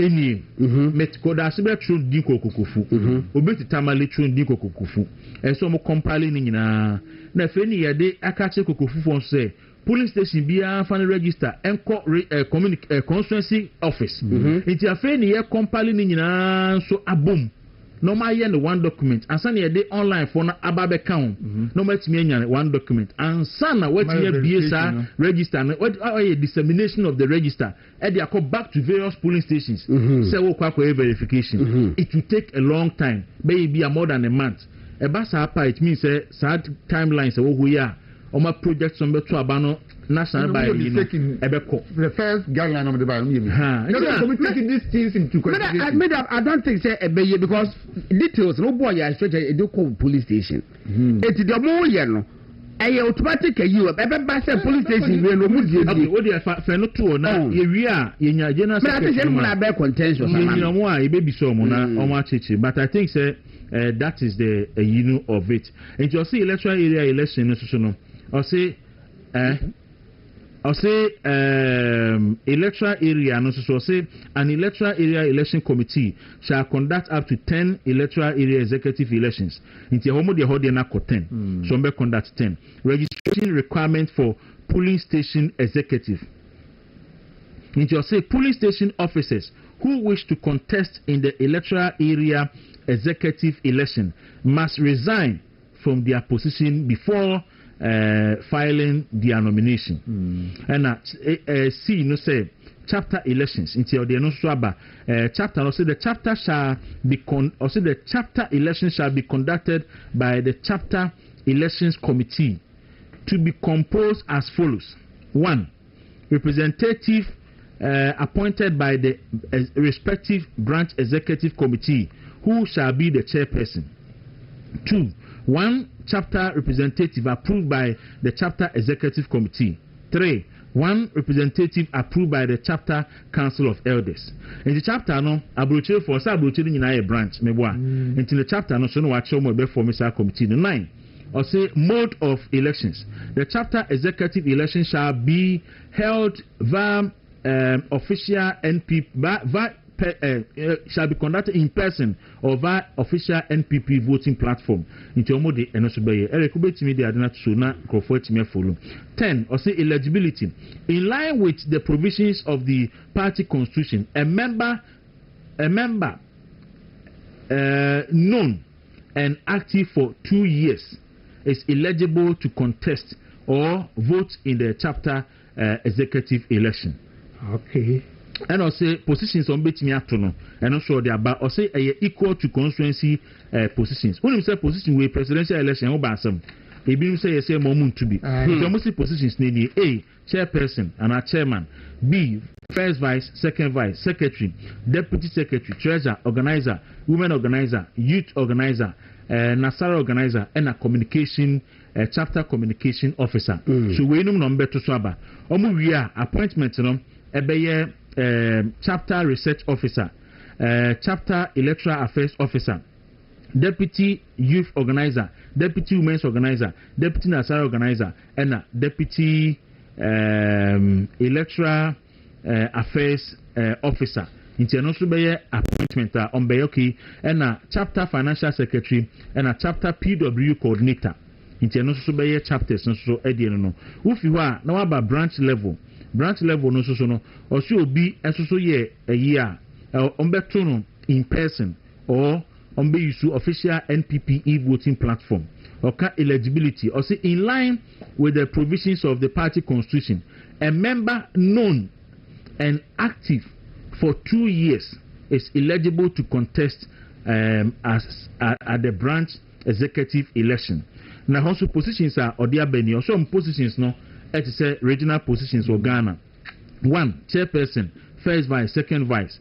2 branch secretary, branch deputy secretary, branch treasurer, organizer, women organizer, youth organizer, Nasara organizer, and communication officer.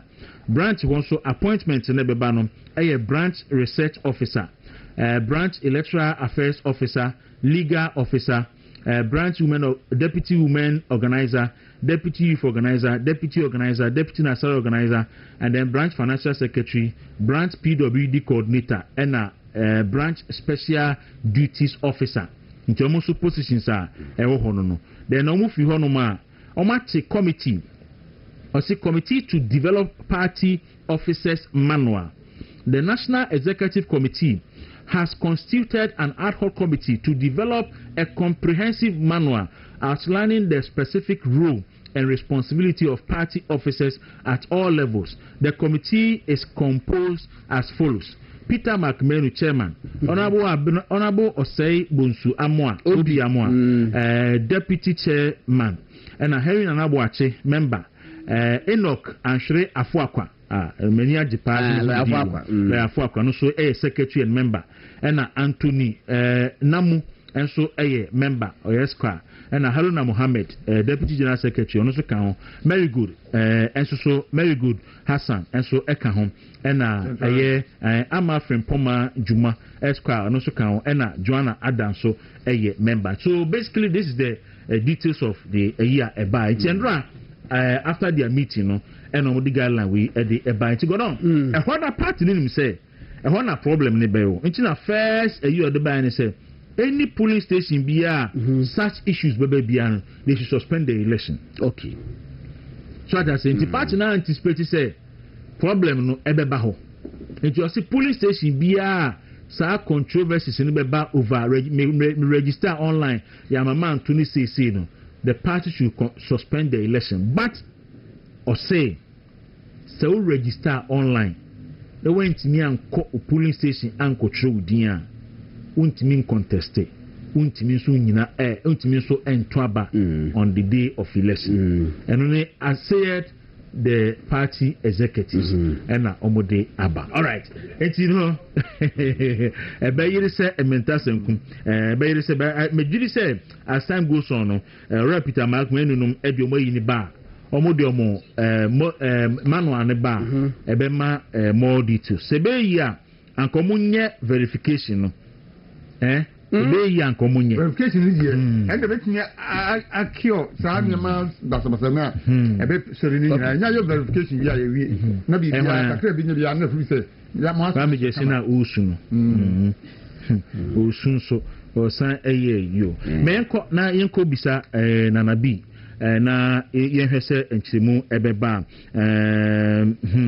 okay alaji say eyaba okay mame Henry Nana Wache Esquire obi ne kan brofo Nana B a national organizer of the New Patriotic Party and also vying to be the first vice chairman of the party. Nana Martin among saying na Dawuro Ghana fo nyina Dawuro Yami insha won so me so ho ye pa Yami adaruma the name so all right mati mini and so answer me chininka that's where have God in so fantastic God me I think sir I don't know what the picture be no bullshit the I we national communication officer see to bullshit fire Eje bete Nana wadaruma ya kinkan mo press statement a general secretary the buy no I think say baby because of your breach be contention kakra wo guideline no hona go down me dey see ani anope say adentina mo say obi ye online registration a ontimi nto aba na so ye online ne wanko ne polling station control ni din a ontimi nto aba ontimi su nyina emeyento ne so aba adentia mame na si Dawuro yidi kan no kre ye de mrane by say obi bia wo ye party ni bia yidi kan ko polling station na wo to aba ne control di yidi kan no so wo ye party ni wo ye polling station executive wo ye electoral area wo ye constituency wo ye region wo ye national court ne control di me ko aye Mensia North Boko Street D-Line Prince Gardens polling station Okocho Mijiwo General Secretary ko Asqa Okocho Mijiwo party mpenifu akenya dodo na Okocho Mijiwo na nitini ebra esase no because your registration na in phases your ba ko a ye dey compile ni update ni data nyina for internal reorganization.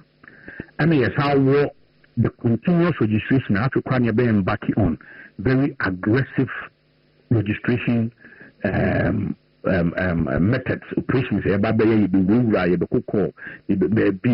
Registration. Now, a bright shot, first week in the you review the first week in the booklets now, constituency are more common polling station for no.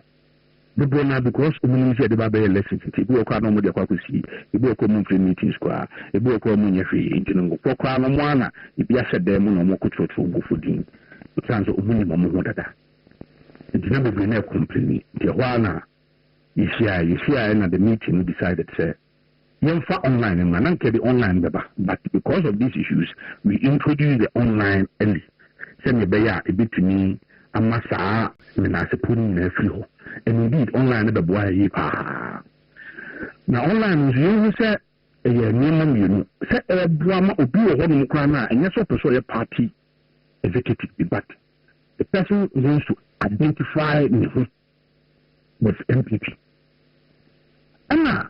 no one so said that you will not be you want to on your MPP ni or your MDC ni it is online media yen so when you show say it is brand be true tinko you will say you can say any online phone na no only about media it means you have a lot of people online infiltrated and this I said any what should do online you know so first nanka o problem nyane say o kwa won't include then take steps to also go to the polling station. Now, I could through you until yes, I didn't say, but I said from Saturday and Sunday beyond within the registration period. I was police station for Dawuro, say I no pay a bread yam kakranti. MCB or Tran me a year, but me a per se TSC. The reason why I'm online buy no, and they say. What the best solve the problem of Nkrofo preventing Nkrofo from writing their names and asking Bisa. Exactly. And me polling station, me kona CSA ma min true me din. Ne ma ye online. Na mo say online no. Nyina. No tin ya dey say ya ba no say what say mo rules ne sa dey abamu bi mu say. Obi bia wo show ni bia wo call ya prevent ye no. So make it complain to the polling station elections committee now. We are not going to even hold the polling station elections. Stand it down. But what about ABA online went to me and Kuni then me come with that said as we true about Kukufu. Na what here? Ebi adwumenti went to me and ko. Boy party ni why online we try the dues. I expect say MPP for bia basi to abekwa ko tu bia no bekwa bibis adentina that 70 min ko to aba. No, that is why I make her say, and nothing here this I will not say, that's a MPP nipa, but if you have been 20 million online, why online no. Not a baby went to me and Kwaku to the Honoma. And no treasure was in film, it said, maybe not such complainer. You better hold this our police station that until say a compile a home listening near Kwaku to our police station. And there's someone to mean about two police stations about. Oh, the other two. Because me suspect say every police station be obituary online or baby and they complain because I didn't first guideline by no not date room for verification. Now, mon compile list in both online. That is what we are doing. Verification. So, no, you better answer your trouble. So, if you want your guidelines now, verification or any entry data now from 1st April to 14th April. And now, so as we speak, there is a team or more constituency or more putting all these issues together. And your team as well, or more headquarters are. Polling station by polling station, will be registered here, so we synchronize that.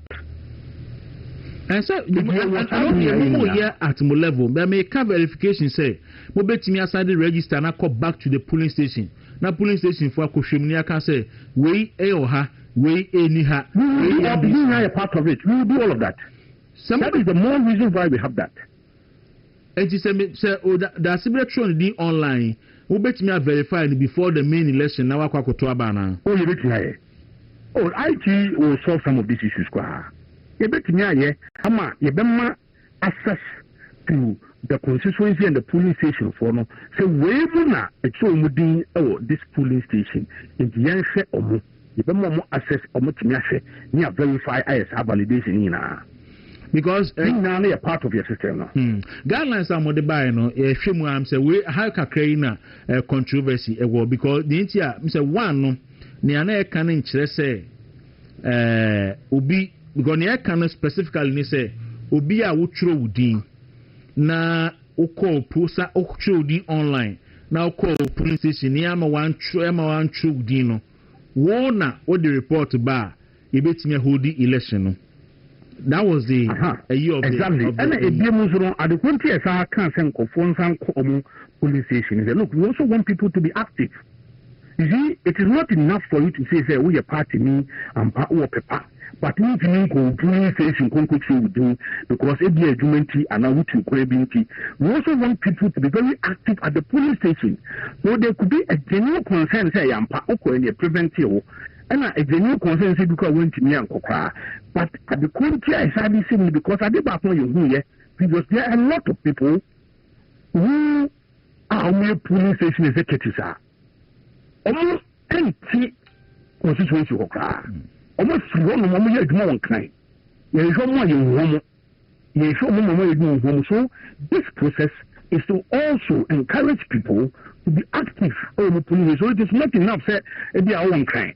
The police station will be a member constituency mention.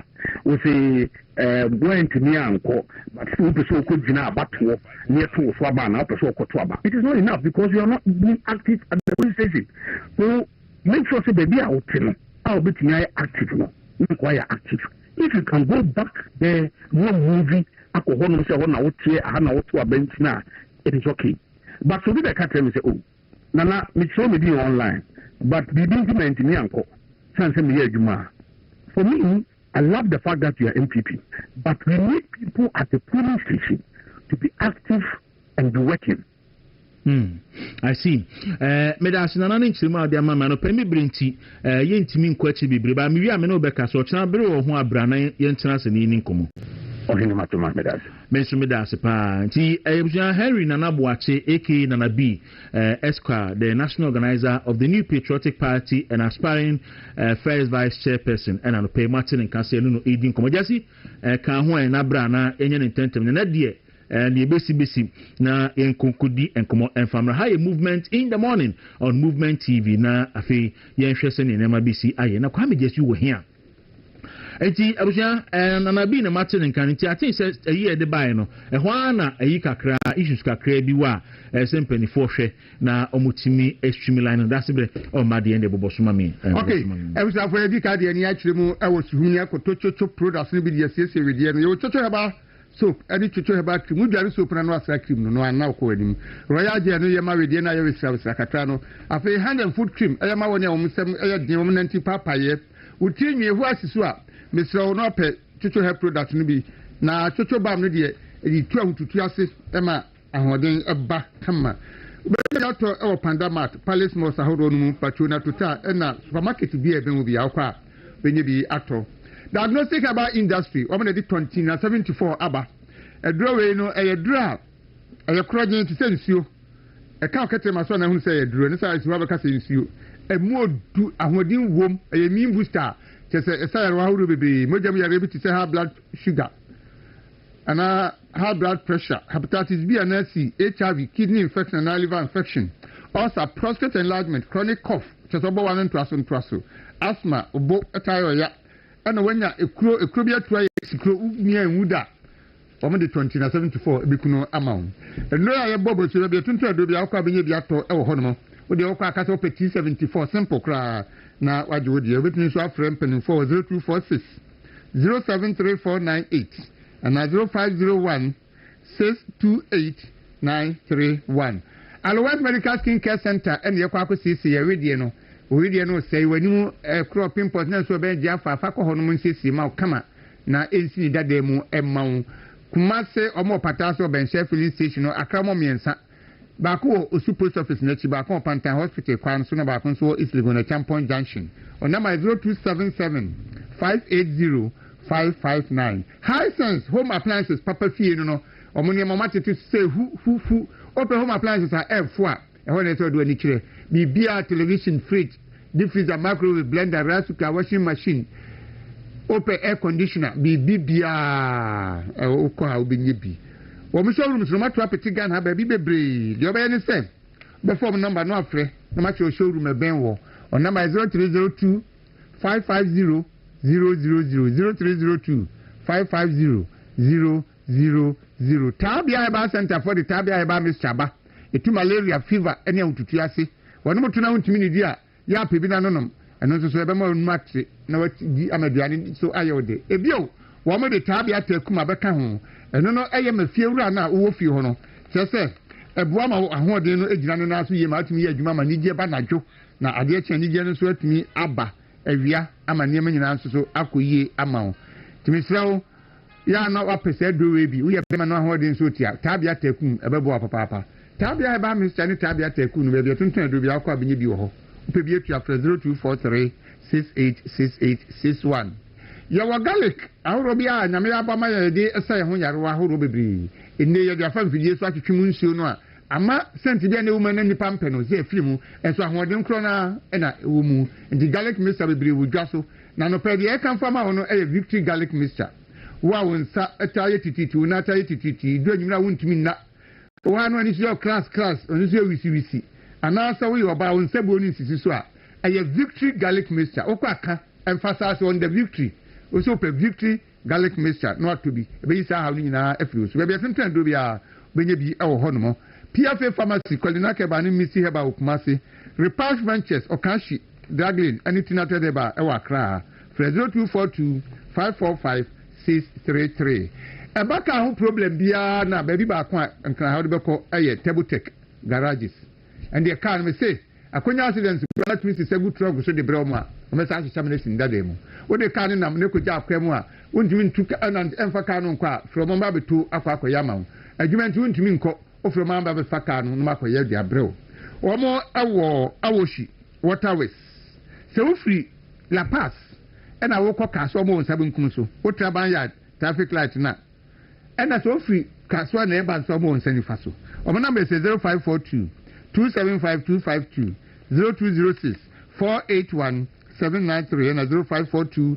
961 111 Edu Herbal Hospital Orafo hospital we abai eye adwuma papa sayaro ahuru bebre na yare a edimu akotempa eye nemu yare STD na afei stroke sayaro mi no bi kan ne mouse di ukodu won kwa de a obede ho sesi a omo central region mankesi me ba fikrum eno mo ba konso Accra official town odoko official town class Ebenezer Preparatory School nchewa wo mo na di SMB test aba strong man test boy adwuma rough we e man me nyina aduru nti obia timinum bi amanije ebefi ope ato abia tuntun do bia okwa obenye bi o frɛ 0243 989 368 and 0558 379 645 obeje so mobile television mu ntimi radio ya to nsa afro se bibia wo ye na pase bo ho dawuru ma ono fabra ha se ni manyina dia dance se Ghana ne wi asa mansan nyina bia Ghana fo nyina wo bi o mse wo mo pe baabi ahwe etie Ghana nsema ha no mutie no ntube ye bibia ho anko nimdi ba ye kokomlemle aka ni utan kwa no so a ofri second eba water sadisco traffic light na won sani fa so first dance no heavy duty no try na brother next dance ba betu yen number 0509 301401 0592 589720 and 0246 375 134.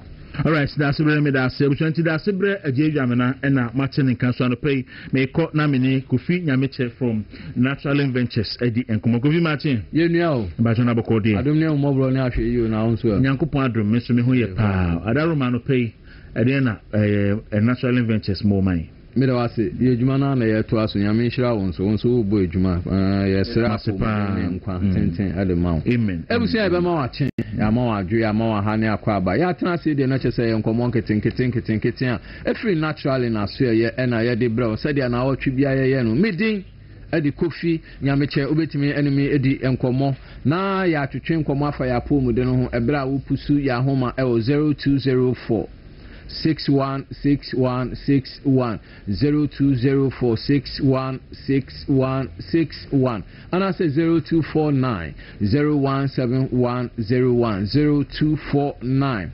017101 0249 017101 me did say ahomanu nyina eda with TV no ana screen no ase na ya tena se de na said na otwi ye no pacho eye nkomo nkete ya bo no na poso e de amount me pacho naturally ejumeku eye ejuma me pacho ye habamba ndua ho abona ni ntine ebibiduro kan kroje obroni bibia emfra fremu ye de afa mfidie mu na oman won na hwe ye nduro so age atum se ampale betimi akwadwaman so a sabi ewuduro enim sabi ensai nipa na esiesie nipa ene widie no anase ebo ama odaseni okobrani ejina brane na yeka we mu nyina no esa ne hwehwemu a ye nti mepacho foforo eda so ewedwaman so a eno nso so ye kai wo na sanso ne ye kan se ye sum no no ye sum yi ye san etie dia wo kan etie nkrofo comments ahodo na eno nso so ye de kan ho eno nti ye ndro nyina eche wedwaman so na ye improve na ye de nsakraye akese e kan a ye betimi ede asum yi na ye ka sei no dia obo a ema nipa bebre ehu ye eye pro slab capsules true man capsules afi Congo ointment enti anope Congo no ne ofu edwaman so a anase ono no obofo no enti ne de na me no edi hu nkomo minim se ebia wonti Congo ointment e wukuru yi mu na ende na edi kan so a eno nso ema no enya wo ade foforo mpacho eyedura eboa pa eboa ma eboa mema eboa mufra onipa biara a wote asase so Congo ointment mpacho eboa na enye edura sabi efa yenum enye edura sabi yade yes sasabora na ye bibi mpacho eyedura eboa wedie no skin no ni pedua no ntoma na ye die edura no ho no esanse mpenufo se wufra wo ntoma papa unhia wase so wate ase na Congo de ufra ubehia wase esanse ntoma ye de ko bedwum ye hwese eni da ho ye hwese eni efe afi ntoma bia feti occasion ane ebrekona bebi a wode eko na Congo ointment ya ye nseche we se oba bema etimi eyusu na esiesie widie no ma widie no eye kama esiesie widie no ma widie no ye fe ema widie no ya akondo ema obi ehu a nenije hu you are being attractive anything mesre obo modern se wonsa ebeka Congo ointment channel so say KONGO na chese edura eba beboa wo widie no ama widie no aye kama mepacho eboa ema amotuemu enka channel so mame amotuemu enka mfifire eba ya amotuemu na wa amotuemu adro seb obi wo ho mo ahuna na ha mo aye peche enka mfifire anane hafo bacho Congo ointment enyasa ene etie eboa ema wo hwedie no eye kama echi mfifire afi eyi pampan efiri wa motuem hye no nso efa mame afi wo ho ye wo hene okeka oti nipa mu ana wo wi efiri wo ho na obetiti wo ho sa Congo ointment eye sa edwuma no epacho sa enka eba widie ni ena ade no en afi ye ho a ekekan no etoda eye ya wo mu etoda eye nuane a yedi ebi wo ho a mpacho emboa ye nipedua na wankasa wo nipedua no emboa no enti mpacho ohu sa nneoma ni nyina ebeboa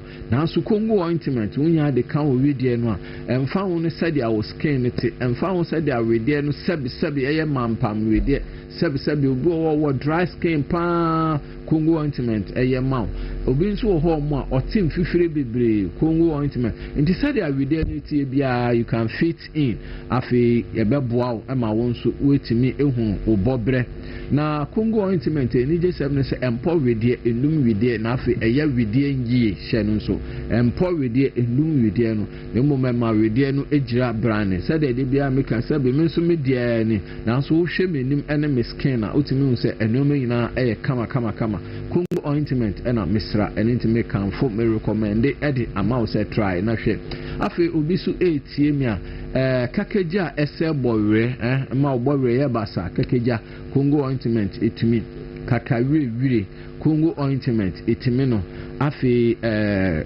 jiba mampele raga sabi wahemu eye wo hene wahemu ayi fitafita wasoechi ayi fitafita obi obo se pimples na de ebesisi ne hwene so omia ohun se oye sane omani na Congo ointment eye enti me kan sa na me ka cho se chicken pox na nemu kra no any stretch marks na nemu Congo ointment betimi ayira we mu nyina ede amaw enye chinje bebre na edi ho adanse pi enti mpacho enye wonko awode no na wohu ne se enko wode no so ebeko try na hwe Congo ointment betimi aboa aise ejuma da parash se haye ma Congo ointment ye hu ejuma afi razor bombs ye hu ejuma ede ma ekro eyam ekro eya Congo ointment eya hu ejuma edma 0204 616161 0204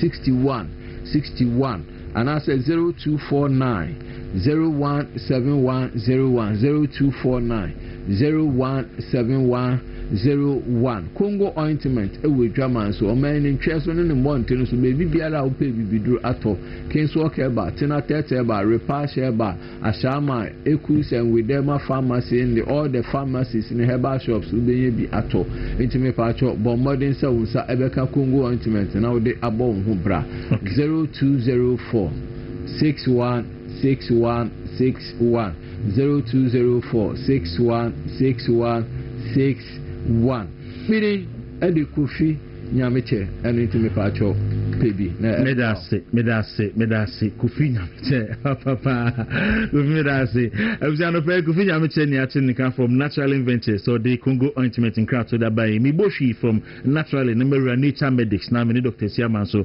akudi enkomodo good morning me pacho na ho ye de me adom ye ho ye na ho so e Nyankopon ase yenso ye ho ye pa anope wadaroma Nature Medics ede na mo man medase Dawuro Nature Medics ede nchiasronko ema Movement TV ahwefo nyina wona wo social media na wana wo TV nyina na de ka nyina ne so opomudi ho nsem de untimi enyi Nature Medics enfrim de ka Nature Medics so de na ye ka gastomixture eboa ema wo yefu yare onya peptic ulcer ebeboa wo yema ye wo ya wo yema etu indigestion no hyperacidity no gastroesophageal reflux disease no no ebetumi abo ekuru atwa minimum atwa nsun kitu atwa yem ama oje ho engine wadura ene gastomixture free Nature Medics bi etu eduru bia obowura also hwe gastomixture onsa betimi aka bi na nsenkyere ne de di se wonya peptic ulcer ne se uti etimi ye oya obo etimi fono obo hyehyew udidi bibia eye crips pe na obo hyehyew be hyehyew sa oye wo hwe ntimi nyede enye utimi nye epigastric pain sa ekowochi pain omfi mpade ne mfimfi be bi ekenhia no ekowochi pa epigastric pain na oko jana etu anako private anako toilet etimi etum malina stool ni nyina nsenkyere ne say when your peptic ulcer bomodiana ma sanka gastomixture na gastomixture so boa o typhoid fever so akwa test mo ho say wo positive o ha utidwa o ye hye o ye me o ya ni nyina e typhoid ho sankyere ne bomodiana ma sanka gastomixture every Nature Medics bitnya bo e typhoid fever na efriwo asay peptic ulcer no so efriwo na madro nso so a Nature Medics dia bedwa ma so e menopause mixture na ohwe na husu na efeye ye mama nti obabia menses ho sensem no premenstrual syndrome mood swings no and cramps no said oduru ha na ho eye ono na afi obutumi fu na prekope no ani age na afi enema nkoye nyina osaka menopause mixture bitnya abo eyisa premenstrual syndrome and hormonal imbalance nyina na akorati bibia ma na wonso so menses etimi akoye obo ho na menses ne ba na ya sitimi dwa na pa dysmenorrhea obo amogya no etuno mana so menorrhagia obu onso so an period no ya tintin no obu onso bleed in between nina onsa eka menopause mixture free Nature Medics betnya abo obu an menses na te kokora prekope ma onsa nka menopause mixture free Nature Medics betnya abo obu onso so na ode pu agi ahemfie ho afa yeast infection ame bacho obenu moduru no umfa hohoro onu moduru ne kwan so sisi ho no ama ahemfie ho aye fefefe aye kama ndi se o menses ho sensem pa de ma onsa nka menopause mixture free Nature Medics betnya abo na bema bia onso so odi mpanyin fie so ediri mfie aduanan 40 and above no also ma prostate won sem no etimi hia oye afibia na also timi ko PSC na wo hwe na wo prostate scan and so e ka ho bi na say wo nsenkyere ni we bi nso a kyerɛ sɛ prostate no a start ye kese anajo jonso ntentente wo jonso bro 4 times anajo Junso le kan wa so tumrika ko Junso nya sa obajunso ego ho uko gina ho so abu ha Junso no se be ye beba na mai hesitancy na afi poor stream Junso to piti wa ya sitimi o ya osisi o ya afi Junso na I say ebi kom nya nyina na eba ni na yen senkyere se prostate ne yekesi abedun me bi no wan pe ho asem abonsa aban age wutu obema no nya adwuma bi afeba dwun so bo se mogya wo afebedun be no nya urinary retention na se wonya urinary retention na so obema anya adwuma ana prostate no astart yekesi waduru ani prostaplas mixture free nature medicine na unsanka prostaplas mixture na obetumi abo prostate won sem no o mema nsem no ana se dwunso mu yare aba o dwunso kitinkitinkiti o dwunso mu hihyew wa yase o ya ni na betumi afiri ho no mama te be me bia nsanka prostaplas mixture na betumi abo nti duro me nsa mabo so gasto mixture mesoplas mixture prostaplas mixture free nature medicine no bo modian na bo wuro o mema ba bia ton duro bia onsa betumi akemi na se o mankasim ne mpotemu a buru Jeff Heber o mankasim BC pharmacy o Cape Coast Repart Ventures o Kaishi Drug Lane Christ is the answer e o Takrade Kolinak Heber e o Kumasi Nanaboachi Heber o Temo Community 1 Ekus Pharmacy wa Shama Dependable Heber e o Kaswa Beno Pharmacy o Kufuridia Tinated Heber o Madina ya Dimas Heber e o Amasama and Olympic Stadium ne di inhwanimu Ras Pharmacy o Dome Crossing VK Heber kwa Benya House of Drugs e o La Paz da Kuma Station Tribe of Judah o Kaswa Old Market Widama Pharmacy wa Shama Lebanon Nyamiadum Heber e o Pokuase Festus one opesu 2 gasto mixture mesoplas mixture prostaplas mixture bibre no obetumi aposu abefo ahome 0248 778 899 Mrs. Ubim 0248 778 899 na ye kan nature medicine dey and ye kan gasto mixture mesoplas mixture prostaplas mixture Dawuro medase no pay meso medase papa pabushanti Dr. Esiama na Martinica from Nature Medics say oni edin komo o prostate o menstrual pains and our issues o yemun so a ko na ko hu Dr. Esiama na omo na cappuccino abe cancer e de midima fo heba en krato e de abren kapo. Good morning. Good morning, my other dear friend. Na we aboko dear. Any Katanga boys. Omo dey go party no ma party go post. Mami tie kapo. Mami na say na mami ya zemu. Bani gwanjira fo a oda medima fo e ba hospital ano Dr. Time that so and ano pay na ene ya wada duru ya wada si ampacho ipoko asema ira kuma si ebu akwa atwuma ngo school junction e tie no se doctor betena se ene opoko asema ira nti ba bia wo bia ofri ba bia ampacho maira wa anya anyira nti no faka besi poko ase na wafa maira ka na de waba medimafo herbal hospital Dr. Tanda so akache afei mu amu kuma ase ampacho kuma ase ebu akwa atwuma ngo school junction doctor betena se adwuma and you know Dr. Ajima we betena se okuma se adwuma nyame adwuma ne na nyame adwuma ochena appointment by appointment Friday ochena na nyame adwum no de adwum dom yen na se da so etenkwam na Yesu maya me ba cho bomodin a so obetu anamo na wabapoko asemayira enu nti no so pese nyame adwum ochena na obehia Dr. Time da so a na obegya yarehwa for number maybe boy and no now for no book appointment macho registration 200 Ghana cedis for appointment no only on Friday and American can say we no see every 2 weeks bia na doctor ya appointment area ma one more intimi matana say enchese one more tenase akosi say beduru mo so no money doctor edin hye oni san so bi wo a we business person na oni adaje obi nso ye busy pa afei obi nso ye MP ministers mu nyina no muntu adamo na afei momra ochena number no 0591 202375 0591 202375 0591 202375 we numbers abafre na wabuke appointment nyame adom ochena na wabehia doctor opoko asemayura medical culture say on the 20th of April ya ewomu ye nyame adom a okopie mo takwane ne mpotamo a doctor ebie asue no kechire na say the otoso miensa no ye bia no ewo ho enti no on the 20th ne fi okono mo western region na do do na betimi abatakwa ma wabeje ayarehwe enu ahodo a de yɛ adwuma wɔ nkran ha de yɛ adwuma wɔ Kumasi no abi ne de ba hɔ machines ne mfidi ahoto a yɛde hwehwɛ wɔ nipadua no mansa ne yɛde aduro de aka no de wɔ ha na bi a ɛna yɛde ɛba hɔ doctor nso ɛbɛba hɔ na afɔ ɔba bɛyɛ adwuma ɛno nti no mpatwɔ siesie hɔ na bra medimafo ɛba hospital de ɔba sika ketewa bi na wode ba no aba bɛgye wɔ yaresa mepatwɔ ɔmma medimafo sɛ fa sika bebree bɛgu hɔ nanso no onya wɔ yaresa nyɛ saa na teɛ ɛyɛ haban enubina hodo na de adwuma onyare a Bramdimafo ba hospital ba check up sa hodwo branhwe nipadua no mfa ma wo empo obra wuto kwan no sere be ya onkodra mana ne enka se ade we opani we ahwere ne nkwan ade we ene kun sa opani no mpacho ma sa ade no enkonkoto bramdimafo ba hospital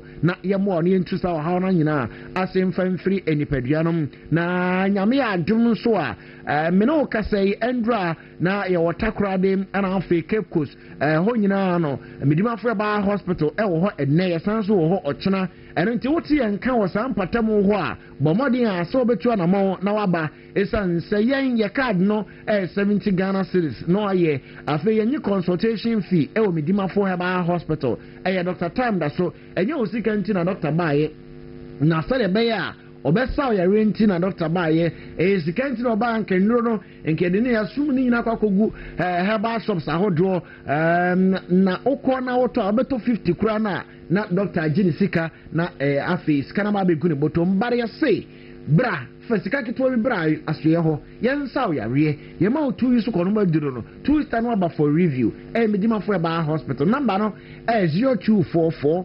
774282 0244 774282 and 0500 727215 ave appointment no number ayo chino no 0591 202375 for nyame aduma ochina Dr. Betona se opoko asmayira medimafo herbal hospital Dr. Time era so na no pay ye no bebedi ahie eno ntimen kase bi obai wa mo me yare so mpacho yare bia fabra na afi yen show dero my other dear friend me da sepa no pay. All right couple me so me da sepa panti dana mbebia yina no de so ye o so mbie Tapa on the 20th. Tubekobi.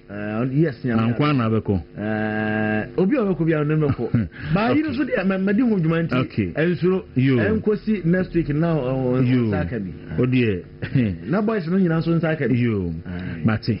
Abusanti etwa ho age adwedi nkra so aba ye ba na fe ni abedwafo atena se nikom. Ye ba sisi enko ba bia.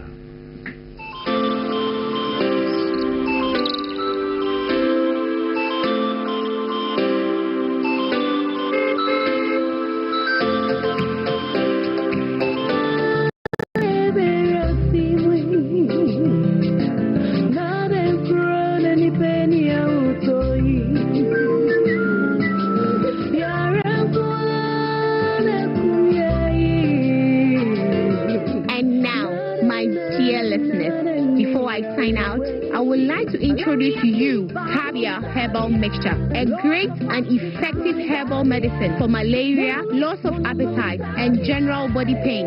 Tabia, a fact I can personally attest to.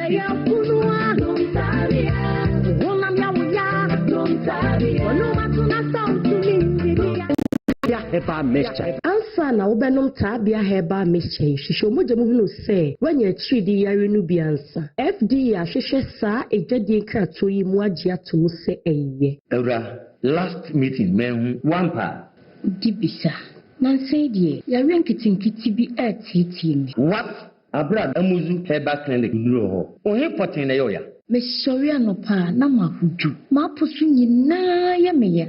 Unhe amuzu pi ebetu asie one time. Eto danso na meye mo keka me. Betini me mukura enyi afei aduane to meye ma na mewu. Ene unhe amuzu pi. Me olma na mo gentumi din mo fusane ye no so ono so be ne den. Unhe amuzu garlic bitters. Amuzu herbal clinic. Ni no wo nyina ni ana. Debi. Ene wonte amuzu herbal clinic nkan yi. Owo amuzu herbal mixture. Uko hwe o mojem. Na se yesi wanya malaria. Amuzu herbal mixture na obenu. Hwese oba wanyem oba tan ya oba bofra nufu eni akoda wo nyefie du mienu enum bi openhu asembusa fra amuzu herbal clinic mawuji hio chalo FDA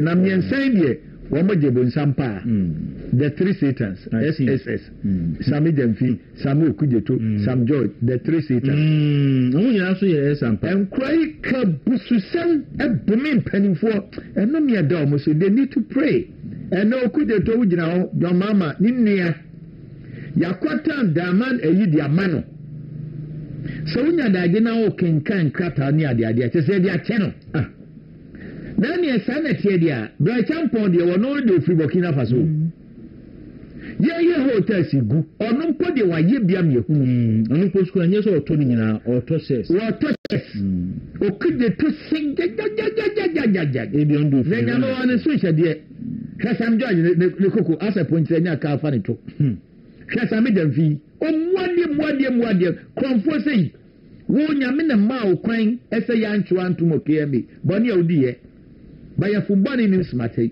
gold board hɔ de ɔbɛdam because ɛyɛadeɛ is development chance for corruption enti na otie nkurɔfoɔ no kasa a ɔmo ka ne adeade a akorɔmfo kasa nko a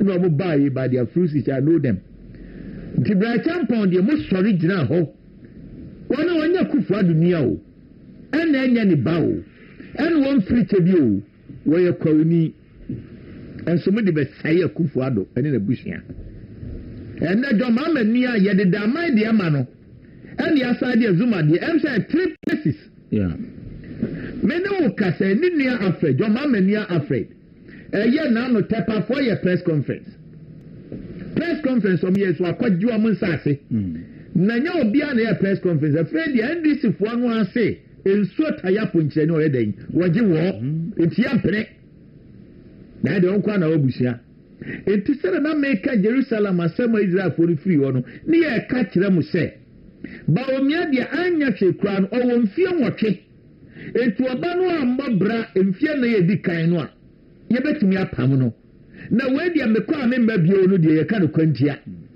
sɛ nyame amma mu a dɔmama ni bra bereɛ no wɔbɛwia ma yɛn kwadaa kwa ɛnadeɛ a wɔmɔde wɔn sukuu ntaadeɛ sen so wɔbɛtutu ɔwia kɔ baabo aka ɔsesa bonsam wonya ba ne atutu no ɔkɔ a ɔba wɔba no mmɔho wɔwia nkasa na nkɔman a yɛte wɔn ma te aseman woyɛ kwapem ni kyerɛ me sɛ efi amano kurom ɛkɔpem tutu na kuropɔn ɛkɔpem dawu kɔpem adu kurom ɛkɔpem mpɛtɛmɔ nyinaa buri ne adeade sɛnso memfanfa sante memfanfa bono memfanfa vota ɛhefa na kwan susua adwuma bɛɛ na ayɛ asɛm kwan susua fuo 90 billion aberante a wɔnɔ mpam da ne sɛte kora da so olegon 90 billion basentate na nukurani hwɛ Ghana foɔ binom ano buru so kodi NDC foɔ akyi ma ano buru so enti ne yɛ toafo ɛni ti saa da wotu twɛdeɛ kora hwɛ a ne nkɔ basintare pa wo mmra 2028 one time to be confuse because he is going to be treated not as like a criminal as a criminal. He's a criminal who so asam for 500 billion see the kotia the kotete ukada for na moto nso so ne sabe ya kire moto esire mu kwa moto ya wo wa no bum ya ka kire wo e ma hwe nfi se fe ne mahama first one so no mu ko kire youth bicycle riding. Oh yes, na sabas intare dia metite se no kura dia ya busa ne sai no yin o se kwan susu ana no ma bedi wa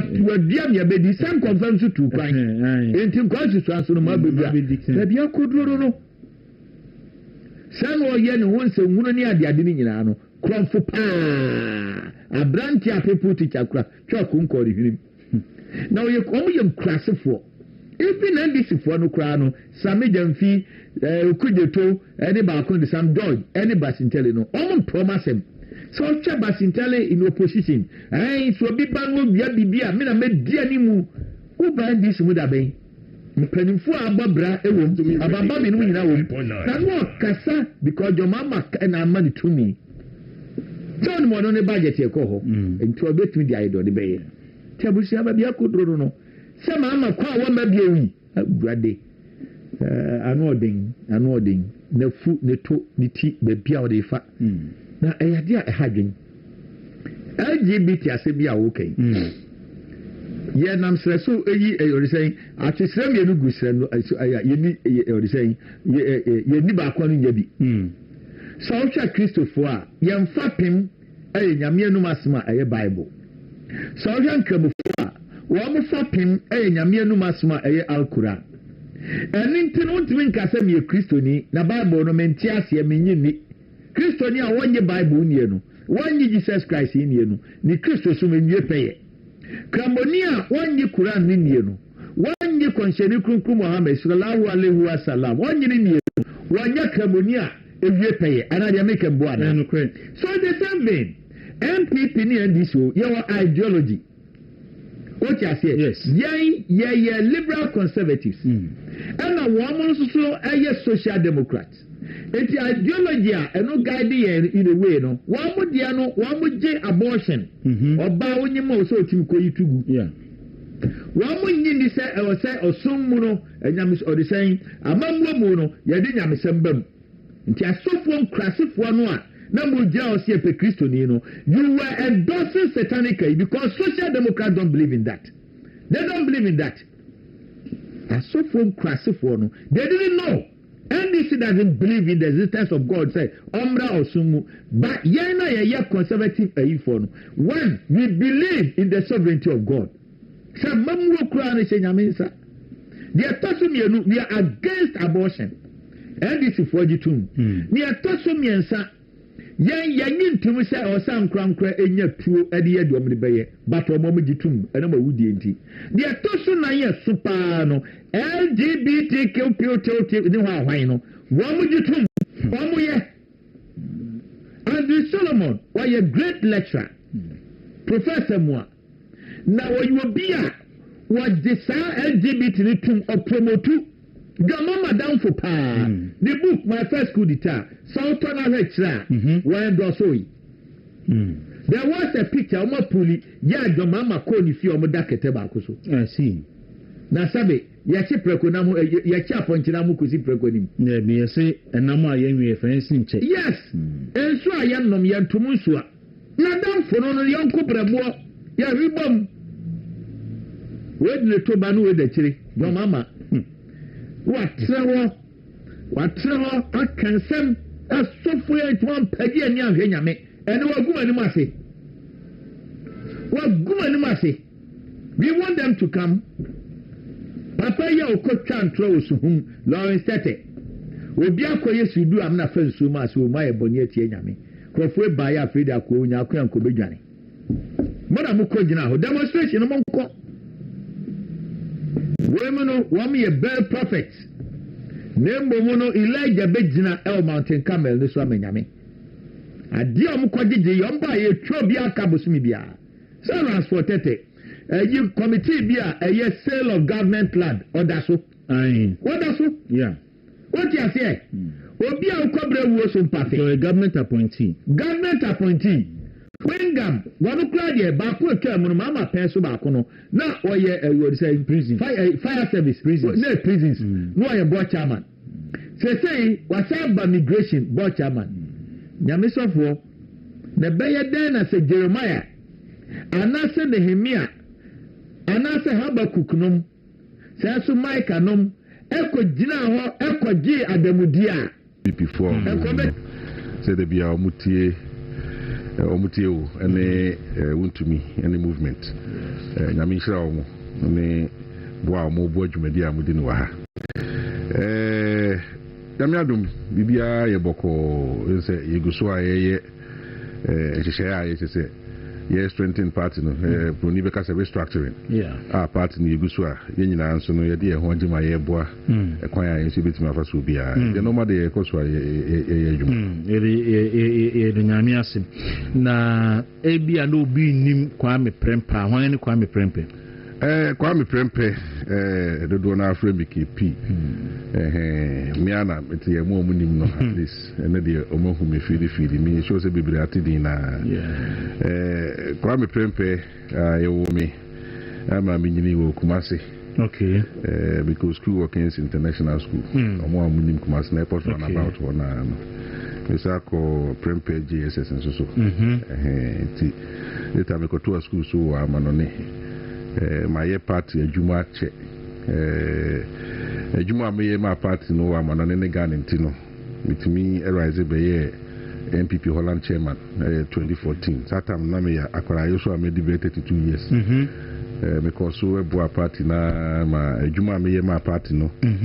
My it me hosting MPP International conference. Okay. 2015 Amsterdam Maimu. But was so a party so. Mobekaya, TF Mobekaya in 2016 no. External branches adopted a lot of constituencies. It was about 118.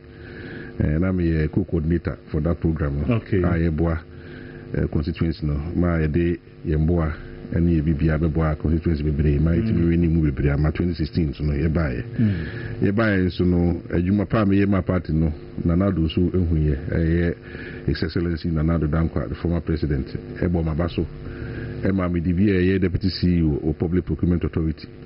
Say they don't know me from Public Procurement Authority because of Abadoya na me wo my party ba omo besramia e buy bon komo for me now it doesn't matter whether we my fellow CEO and I say we a serial caller and now we a grassroots mobilizer obi aba na akonya wo ho but na say me bon komo ma na yefe so the party ba and you are part no in terms of mobilization of volunteer groups. Okay. So what a volunteer group are you friend Alpha Patriots are Hemina Medano I Jumo Mananina Ghana Tibinia you didn't come on bebem but in short no Kwame Prempeh me a former chairman or MPP Holland beside former deputy CEO of Public Procurement Authority. Okay. Me engineer Messiah grassroots mobilizer. Okay. Me no kase ya kra me police station executive, police secretary of Bantama. Oh, Bantama. Okay. The VIA party Jumache. As I say no, I say ya de mbo ani enim de wono so no ebeso party nim na etimi ba power in 2028. I see. All right. So Abuchina Kwame Prempeh na yene no edi enkomo.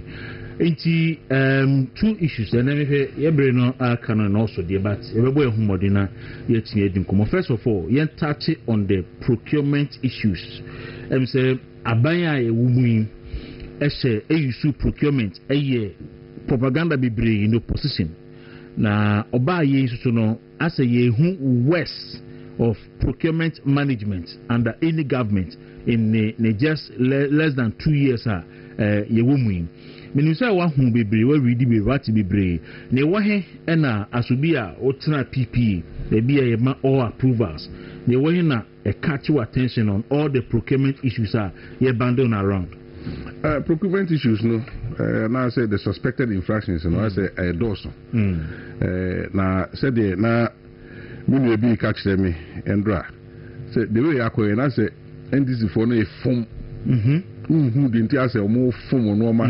gidi. Okay. Na enoma omokasa agesi no. The same enoma na no. The ekomako say na omafo mo ho agen dada. You know more opposition say ade we mo bombe nti en kanto Ghana for team say MPP for yes sir. Na Ghana for mpamo. Okay. Na mpamo we na e ba ya be implement this ade no. Say be kai ya enche bia na ebetodwa say good board.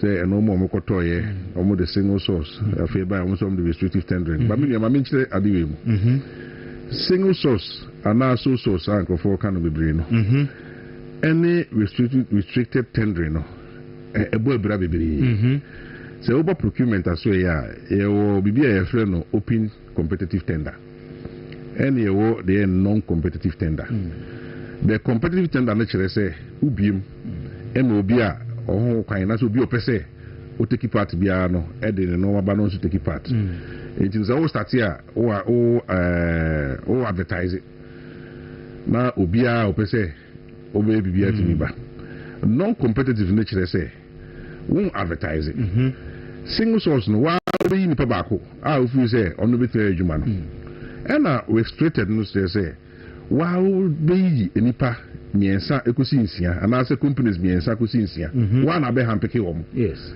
na omo no a small competition among themselves but single source ni retreat ni na no wo company na in this case go board na na hampeke omo and omo de sa it is still not open so competitive enough and this is something that omo eka say some jemfi na mu kan bi say ade a ye fa so de bokro no na say ade a ye fa de bokro no na say oba na wo ye bia yes so bokro so fa so a wo de bokro no enti eno ne bi kan ya ha adwen de to so mienu any big push every big push there o ka say wo hwemu ya ha adwen pa e bi say a big loot any there big push ne say better than big loot now tama de ha adwen pa mi a me mum de ha me pa any enoma the response am de buy no okay fourth stage dia de ne beto ho no fourth stage chire mu data no be omunye free omo de fa kwan say omo echro koma the Ministry of Roads and Highways omo responded and omo chro koma the three institutions the Department of Highways, Department of Urban Roads and Feeder Roads and sana later no omo responded and the three list abre omo three list no omo kabo mu na 115 contracts yes where data at data where data every ministry ho e buy the Department of Highways, Department of Feeder Roads and Department of Urban Roads sa asoye mi nsen yo nyina ehye ministry na se how many ministry no ye adwuma most of the time no na award contract no right on behalf of the ministry yes in the sa mi nsen we and the 115 no e buy omo de 115 ni buy no and omo indicate say 8 out of the 115 no previous government no say MPP abay okay let's say 107 there eyomu and award there let's say NDC buy and award which is part of the big push and omo course we break it down say out of that no emu abe 81 single source the account so you say open and no see restricted so they make sure and no see a non-competitive tendering. Now these are the numbers omo provide here now omo de beto ho no say ne brother minister echo parliament no oko here no numbers of the call no was way different from numbers omo edema for state yes so call no say omo the 54 NMI and out of the 54 no emu 47 and a single source the account restricted yes then the question is the akano if we numbers na akano enu if we minister na so ja parliament e can say out of big push contracts no 44% and a single source now o can say we no and also can say big push contract near 54 and the 47 a single source yes o 47 out of 54 meaning more than 80%. Yes. It is at 44% now. Okay. Ne ifri. Enti ansana yebeka se yen share contract no yen share amount ni yini kra no. Na numbers ni ensema minister na mu ka no. Ebobra. Emfa kwemu. Na no chese bi the all cities. Ni mu about 80 billion or so about true restricted ni source na PPM approval. Is it normal? You see PPA Act, there are conditions in it where single source and restricted are allowed. But in PPA, the ACN said those conditions, last time I checked last year, sometimes the entities manufacture those conditions. PPA, the audio adebawa, and normal audio abaniation so, and then approval. Bamu due diligence and so. Due diligence, answer on the but here is the case, a lot of these things are being pushed under emergency. Now, Busa will say, emergency, no, why they create emergency? No? Because NDC bar by so no one be able push. No more fair idea of a coin obey. Omonuto say, Omoma engineers or more one year, all these designs need to be here. And they had all the time to start with the process early. But if I feel no beso now it's now the qua now say what it is PP and say but say emrano so ka say ade no utnasia ma ni beye emergency a eno so emrano say ya approve say emrano ka sa your Ghana has say imagine say aban beye kwan no wa go PP ono ana atna ho ama we delay but they are calling PP say me approve and then they can PP and say Ghana because the PP and so ono no part of play no e ma admi delay onka abeka say the PPA for the tournament say my but this issue should not be projected on PPA per se. This issue should be projected on the government. 81 contracts. Na nyina ba under single source. Yes. Na PPA money nyina approval. Hard drink kakra. Oh no, I make say a hard drink pa, but the projection should be on the government on getting it done. That is what I'm trying to say. A hard drink because the who say sir, and again, it's not only the 81. I'm also concerned about the restricted. Okay. So all the 107 are FR non-competitive. A hard drink. A hard drink. I see. But the projection of it should be the government that caused that so-called agency to happen. Okay. All right. In terms of two issues on procurement-related issues. Nefe, you shared the other ones. What is your view on the new law by passes or take value for money office? Because when you say PPA, mo call mandate. Yes, show value for money. Yes. So, what's your view on that? Okay. Yeah. As I'm a corner, so now my main cast a big push no as I'm back also. You see, like I said, I was looking at the discussions that I go on. Yeah. What the government is saying and no more muka embebra. Yaken where you know they are diving deep into the contract now and okay. And no more anyway. Now there is one contract, particular one, feeder road or more. Me didn't to justice here. Sir, a quina or more. No, share the price of more day. It is costing Ghana $2.5 million per kilometer. Feeder road. $2.5 million per kilometer. Really? Which is unheard of. Another one, it's costing about $1.12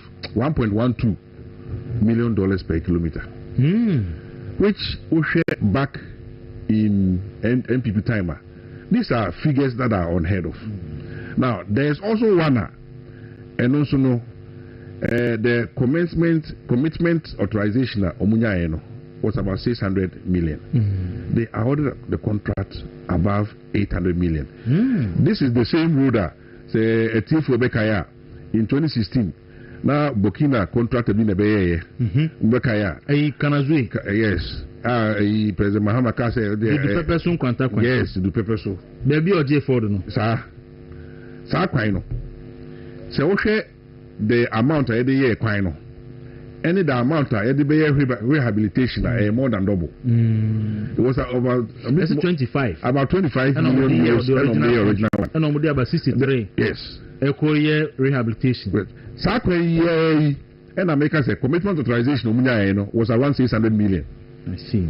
That's now what I'm making it was more than 800 million. So these are some of the things that I say now can once because it's not only the procedural and I say issues but when we dive into the contract as well, it does not make any sense why we are paying so much for these kind of roads. I know the FNC were the question now Ubusa value for money office MPP. May a procurement expert. I discuss or I talk to our associates with a lot of experts within the field. The Edikai, Abani by amendment be by amendment no near friend of commitment authorization. It says, oh, to be you are more so co minister no ho ni enti you minister no ho ekoje approval and say na wash process na so co minister no ho okay enye PPA okay your friend of commencement authorization okay na sa commitment authorization na wo law no mu dada e wo PFM act ni na no your friend of commencement warrant into that the law say ansana obehye procurement asino and also about the contract make sure so commencement warranty and it was being implemented by PPA obi over PPA so e bia say obeji approve bia no PPA request for this document and I say more approve and na it is part of the conditions say approve the amount you can only implement it when you have the commencement warrant. When you come to CTL, the Central Tender Review Committee, omo approve contracts yakese no say the committee no omo cite this commencement warrant here what they request by omo handle they won't process it. In effect that commitment authorization of the by it was being implemented already but in a different way. It was within the process. Now the problem with the commitment authorization no and they say one omode bano now the expert in the procurement process no be anymore. Even PPA was not aware. Now that's what happened. The law said a man of the Bible say every single procurement that will be Prime Minister Obeji approval. And the media say Okoto stationery bear 10,000 cedis per annum. That's what Minister Obeji approval. Now Okoji approval of Minister who we are PPA Bekading. Say any PPA as Okoji because we have the procurement methods. And the methods beyond the PPA. Yes. It will say a request for quotation which you don't need PPA. Okoji as no so. But the issue is say because of that it brought a long delay within the procurement process. Okay. Because Okoto pen the crown as Okoji approval. Minister ho. Now imagine all the institutions. So do you see Aminoka say Okowa the request not pilot. I may be trained last year, but I saw train. I see. It's the amount of the procurement process, the delay procurement process. Now this was because there was no engagement with the experts, and I think it's also an avenue for corruption. Oh yeah, indeed. But because the real issue said there were no, engagement with the experts. It has caused unnecessary delay. Like I said, that is one. Okay. The etosu mienu, and this year, and nobody be a friend of value for money. Now, value for money, no. They say, auto adiama baya. Esi it mean home for so. Now, value for money does not per se mean say a sikase monko, because I did you out here be society no. Meaning I can't value for money home. Now, value for money, we can say, are there any be our system now, value for money is something that is embedded in the procurement process. Now, let me give you an example. And Sana Obeta de Ekrana, we identify the need. Say, we find some of the studio have to me. Yes. Maybe I have a laptop. I'm a laptop. I'm online form. They say. Now, you have a online, you have a different specification. Yes. So, if you are thinking value for money at that time, Obeshe Ejuma the laptop in the is it more online or more social media? And also more the bebonium. And also more the bebonium. And also more graphics. It's to the same laptop more. A bit Marco say even the CEO crowd or her crowd and laptop is less powerful than the graphics. Okay. It is also the graphics no Ekoma Obi CEO. You don't have value for your money. In the procurement process already, there is value for money embedded at every stage. So the value for money, no, especially the friend is saying the need stage, and maybe I would design specifications. Yes. That's also value for money. If you want to publish a tender, you have to look at value for money. We do our own evaluation. So we may just say it's a value for money. Every stage of the procurement process. It's not an event. But it is being presented as if one thing I say, which is not the case. Okay. Now, we call something value for money assessment. That is different from value for money within the procurement process. Now, value for money assessment, before say, starting to be president for 4 times. Now, big projects are. na ya pay omo experience in big projects no matter the project here be a car let's say a boy dey atoso no be my value and I say my value interno sa no uhia obi a was onim de e wade na obeye nim not so long ago now we have private institutions and omo yemaye but also private institutions here omo years of experience within these sectors. And apart from experience or more, no, they have a global network. Benchmarking what we are going to do. No more compensate pricey, a good and I say a good. Most of them are more buy because we hire the common moms. Oh, so project we are no similar one. Yeah, you go crew so a costume you say. And if you say a 2 years, a very, very good example. Time I N1. Time tenders nearby, there was one particular tender in it. Now, our price is very, very reasonable. Very, very reasonable. Lower than a BPI is solid. But because value for money, the expert is they didn't add some aspect of fuel into their tender. Now, fuel, engineers say, oh, yeah, fuel machines is one of the most expensive part of the project. But here's the case of Omar adding into the process, into the tender. So when you look at the face value of the tender, it seems reasonable. But they are going to reimburse these things during the project.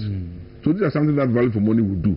But you can only do that when you have extensive experience on the field. And you also have network where you can benchmark. They have tools where they can benchmark and all that. Now say a bankers on one setting up the value for money a year. Now, when are we going to get all this expertise in place? Are we going to hire them? What is the work that we have for them? What types of projects are we going to do value for money assessment? Because these are high value projects, value for money assessment. And yes, computer and as a desktop computer that one it is built within the procurement process. But I was saying I don't think this office was needful as a duplication. But send a walking say I buy a year for specific project about certain threshold there. And it is good. And Abaye say acquisition almost an MP before my private but we almost say how many of such projects and then who he has obey value for money assessment. And how much procurement you say part of their proposal they say they are going to get value for money unit in each entity. Abaya so e say value for money unit. I say Ejuma Bay no more koye. E be create offices and map party for Ejuma Bay no more koye. Because Ejuma mu nyina already we are procurement unit omo yes Ejuma. Yes Ejuma. I see. And I pass a value for money assessment here. Omo ntimi yes Ejuma. The other market na Abaya aso e bi no. There's no way he has the expertise and the network and the tools to do that value for money assessment here make am wan say me. Into omo no ntimi nye. It's you are just it's just redundancy. You are just creative unnecessary. Now already PPA the procurement officers no move soon because moving relation in yet. It is our buying will be an as of so much here. So empower or more moves see and money effectively. So Marano Crown Besaya amendment to be maybe I strengthen the crown anchor for value for money. When you go through the value for money bill no more banner. There is nothing new in it. There is nothing new in it. The only thing is the addition and duplication of what is already there. I see. And I say for that insight, maybe I know but we manage. The other issue is say, we share public procurement, PPA Momano Ana, Okwanda on ethical conduct. One of them can say accepting or requesting money, travel, mail, entertainment, gift, favor, discount, or any of material value from tenders and prospective tenders. Now, me kind of party of the Manuana. Now, me the Atoto Mampeni Mahama so because he is the chief procurement officer of this country. Now, Ninia man a gift in terms of travel near na we Sunday mines manono. And quentia the principle of this law. Yeah, but I say, sir, I do it here. I will say, because I say omofum because it doesn't make any sense. Definitely, the lawyer okay say you don't accept any gift or but let's put the gift aside. The laws were about a friend say procurement who you know. And also, say you don't create any impression, even perception. No. Yes. Law non can say, I say even the perception and found in situation. Yes. People can perceive. Say there can be conflict of interest. Or share conflict of interest law now. Just the perception crano is enough. Now, Abba President Omaino Esho Bibia. A day into NASA by force. Esa unia and woman NSO use. And now use unia no mano. And yes, be on there or ye Mother Teresa and also for the Christmas. And also using free because we anemia. Yahu say, and nobody will want to a buy no ma unia no so no. Energy home our best way. Whether it is the case or not the case, is the perception that you are creating. Say, you wash my back and I wash your back. And sako ne saba. To plain, never mention a manoni na ye banswa me so me the mines no ama. And let's not forget, the first mines that will take you over no. And your government is here over. Black gold no. And your government is here over. That 100 million now over here to buy that black gold no. And your government is here over. Let's not really forget. They told me, sir, my is here, that money will take you over. Almost all my sham of a tender. I call it a sham because the announcement came so we take you over. Yeah, who did you know? And I'm saying, a tender. Yes, I think tender committee na no kakre be 7 days. Yeah, the amano. I don't know more, I don't know much and I'm de amano. Now, this is the perception that the president is creating. And that is what the law says. The law no can say we are there, so we are not so one. Or see, even obey no crown, and mo be adwin and say, Ubi. Now, this is something you spoke against. Now, in Pempini, I'm going to go for the Kenufuriata example. Kenufuriata Data Bank was already in the process of working with government.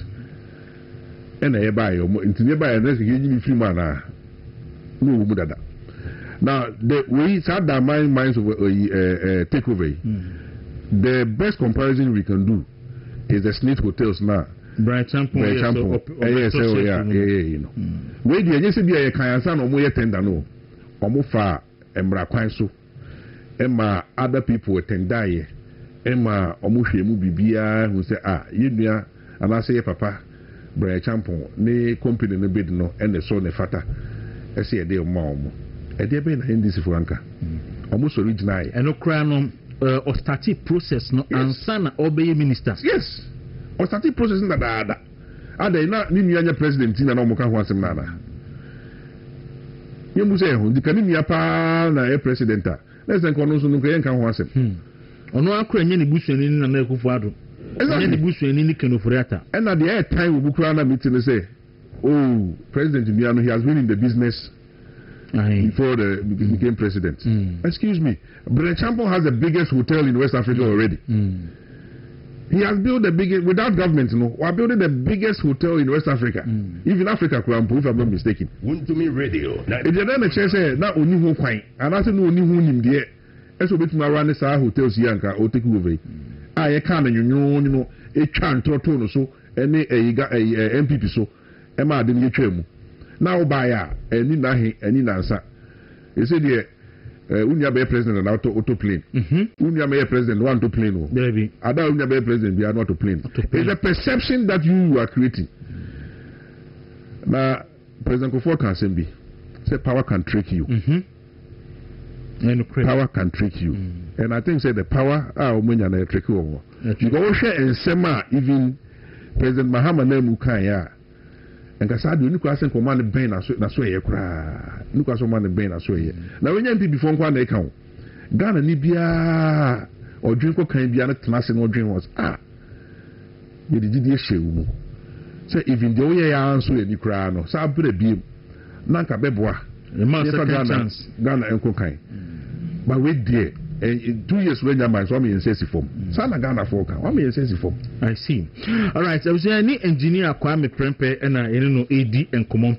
Now, Madame Paulina Butchi, or say, or Amsterdam, or say now Bunny Film, Branamo ye, or some to cool movement for Nana and Baumia. No say sabe in opposition no na oba se minim se Canada se how but no so oba so nim so oba kan na ba kan se na mo ba ni fie be meetings that adwuma for the MPP so a confirmation say you have been around for a while. Yes. All right. So on that note no ye who flies to abonten say opeso contest as national organizer. No cresa and then so we national organizer me ba yes me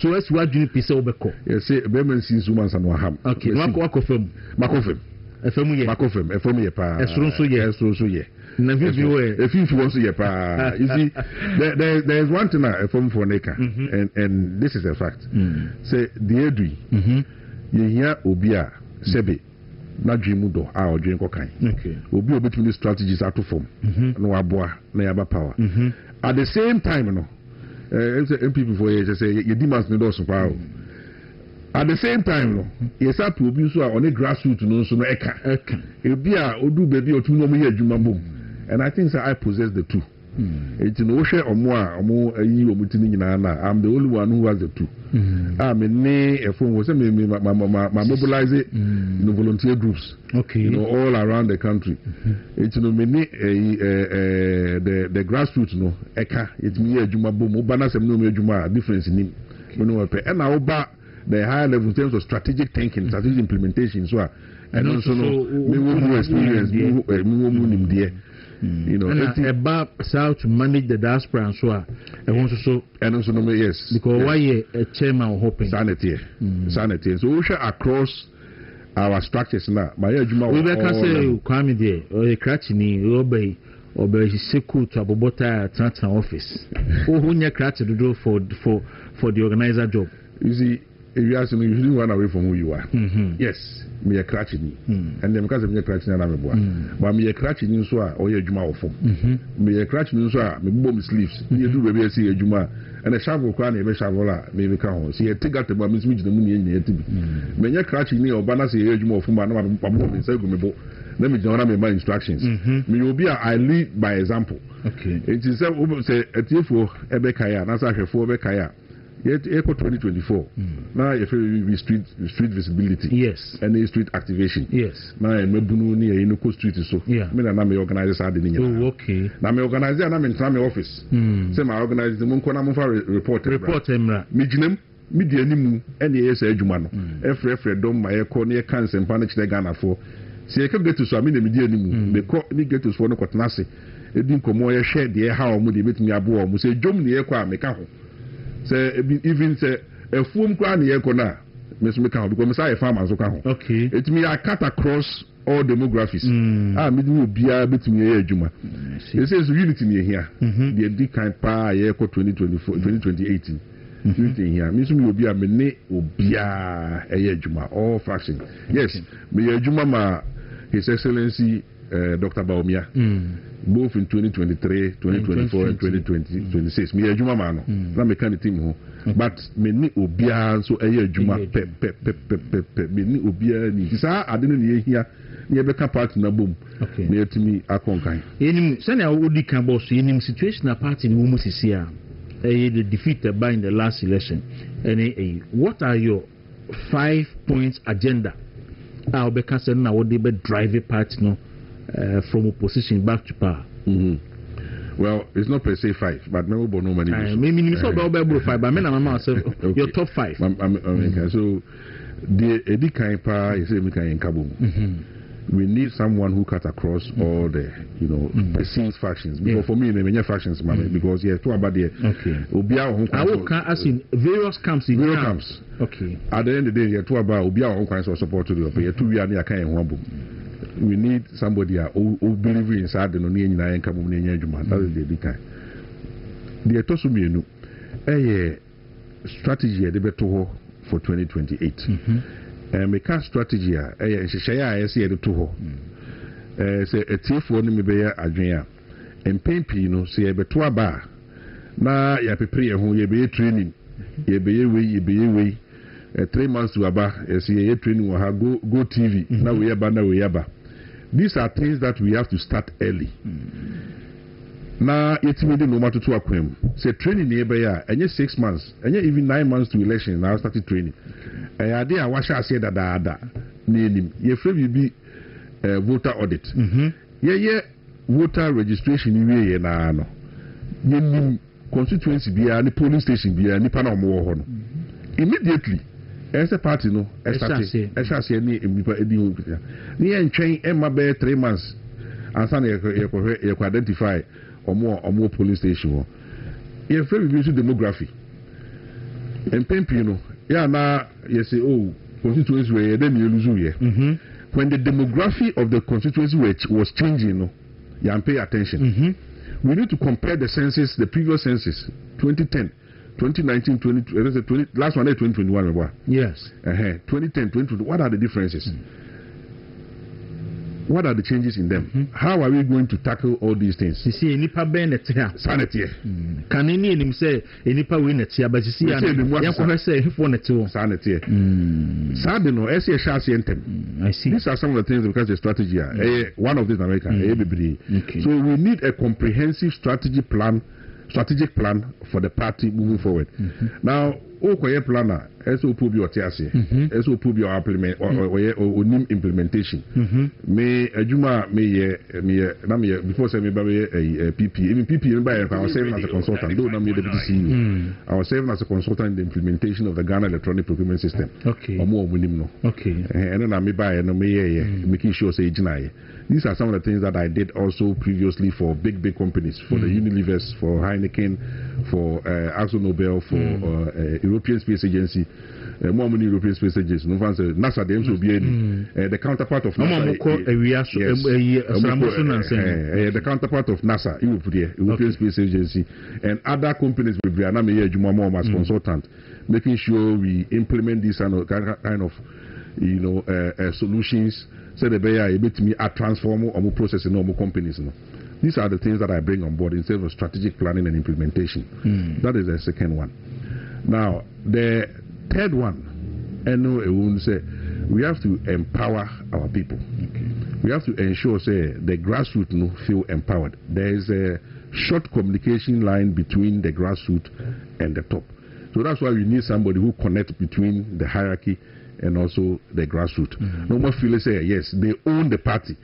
Now, let me give you an example when I say when they feel they have ownership of the party. Example is time I voter audit here make one say now party 40 constituency 40 and the two monaso say be voter audit into the whole academy systems about so many who adwuma omotewa na de two monaso into they don't feel say they are part of it now the free center aba now but the minimum say obey implementation you first do something you call a stakeholder engagement. You will involve the grounds. Sanity. Say, I didn't have a crown. Man, for ideas, who ideas no. I think you have been able to diagnose the problem of the party. It is I didn't answer about to the person feel part of the process now. They are bad. And some about developer system now they command no one input into what expect sad in the back into the draw when I part of it. When you saw can hold the buyer. So I knew year of really part of it. But so all the balance I knew year someone I'm the buyer and but any person I would say I have probably see managers take a decision. Yes, they all can't want open so force in the year because all can't you take that decision. So this is what I mean by bridging the gap between the grassroots, now the polling station and the hierarchy, the national and NEC and national council. So decision be able to keep you involved almost the very quiet. The last one I'm the back on. Let me see a time in the so. And also my boss like training. We have to start training early. Now we are not going to train. If I'm national organizer, we are not going to train just for training's sake. A Bronica will be skill gap analysis. and no say ansa na be training obi no o hwe baby owo no wa hwe no ma wo hia now they are training no okay and you say ye be koto aba ne the training aba obi a na yakamagu ebia sa osimesi na obenten wo hia 1 hour ansa na wate bibia ase another one so here maybe 2 hours half a day ansa na wate ase once you do that skill gap analysis now with the training na kwa omo hia certain type of training in your group so they be betimi ate enoma na se na the hia omu an se obesha ase entem yen twen emma abato no enu ansa na yaye enoma mama sanfa ka last one so ansa nka ho ade a party for esuhu bibiri resources are enkudu baby e say kudu so do party for suhu e deploy fisra enu from ebi wo so be do from kwa be do eri ato aba na wi ye beto aba wi na no magu bi dem so ne atete so ye beto aba wi na no masumu bi dem ye nya adwuma. I see. I'm a supply chain expert. Something that I've been doing for so many years. If I make I say you call a sin of by election. Now ye dey party din mama nkrofo bi so mo fanko ye adwuma. Omo fanko. And I had the CCTV footage. No more sending man back at the Como region.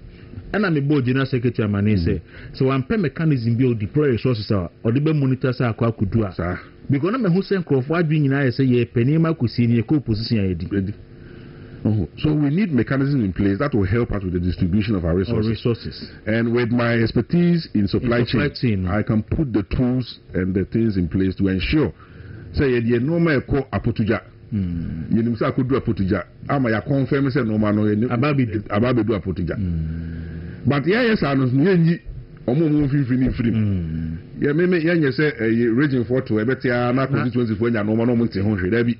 They have to be involved in the process. Na process will be ati ase a easy mo bia. Obi answer wo mu bia. Sanity. They also do regional kanaka. They also do constituency kanaka as an do the polling station. But I say making sure say a do polling station where they adjuma. I see. From all that you are saying, my understanding of o campaign strategy and answer message and say system organization any from the normal chubo you know. Eddie say go upon so and yes na because in pimping who organize the human as so in the chubo we ni eko ye penny back parliament me din komo wie nyina e kan bia wie no say o de okade chubo with strategy. Okay. It's here me chubo ni fu e hunya so jam ka so be say sen chubo ni ebe na make am chubo ni am yam ye chubo ye be ye be test street so ye be ko door to door ye be ba punum and ye say do mu sie ni ye ntwema wo but we will do it with strategy. Chubo with strategy and ye be nyuma to we ni ye Kwame Prempeh campaign ye chubo with strategy. I see.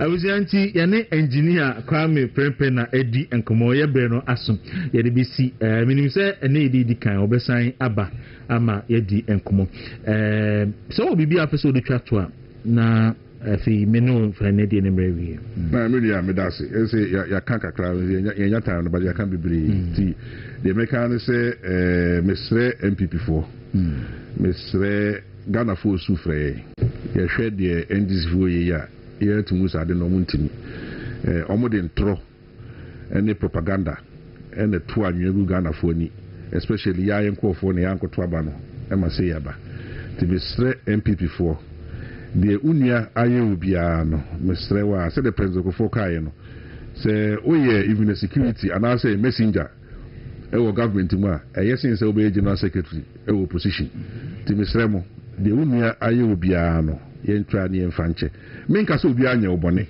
because minim pefe say okofo titia okofo na so minim pefe say okofo abotri modern because ya ban ba ye minia na opportunities wo mu papa ba ne che no ankoyi me jitum minim bi say ne che no ankoyi ti mesremo mu ma yenfanche